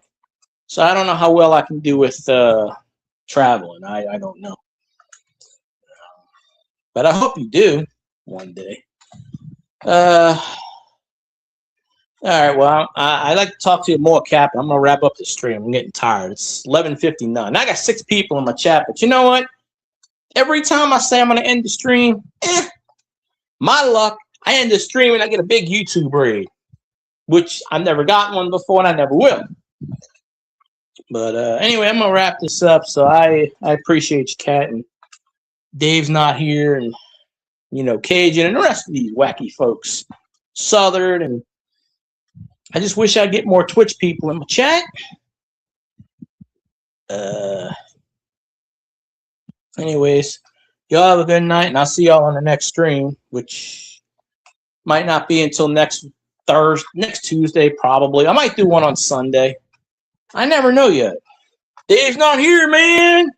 I was trying to end before midnight, but now it's midnight. But that's okay. Yeah, I don't want to use all my StreamYard hours. But I appreciate y'all. And, you too, Kat. Appreciate you. One of these days, I'll make you a mod if I can get on my... I used to be able to do it on my computer. I don't know how to do it on my phone. That's the problem. I can't do it on my phone. And there's only 3 people that can make mods for me. 2 of them don't come on my chat that often, and Cajun's not here. I think Cajun has the power to mod people. I think I gave him that power. I've known him forever. But, I just don't hand out wrenches like some of these other channels. I give wrenches out if they've been in my channel a while. That's just how I do it. So I appreciate all y'all. Y'all have a good night, and I'll see y'all on the next stream. Probably Tuesday, but you never know. But yeah, have a good one.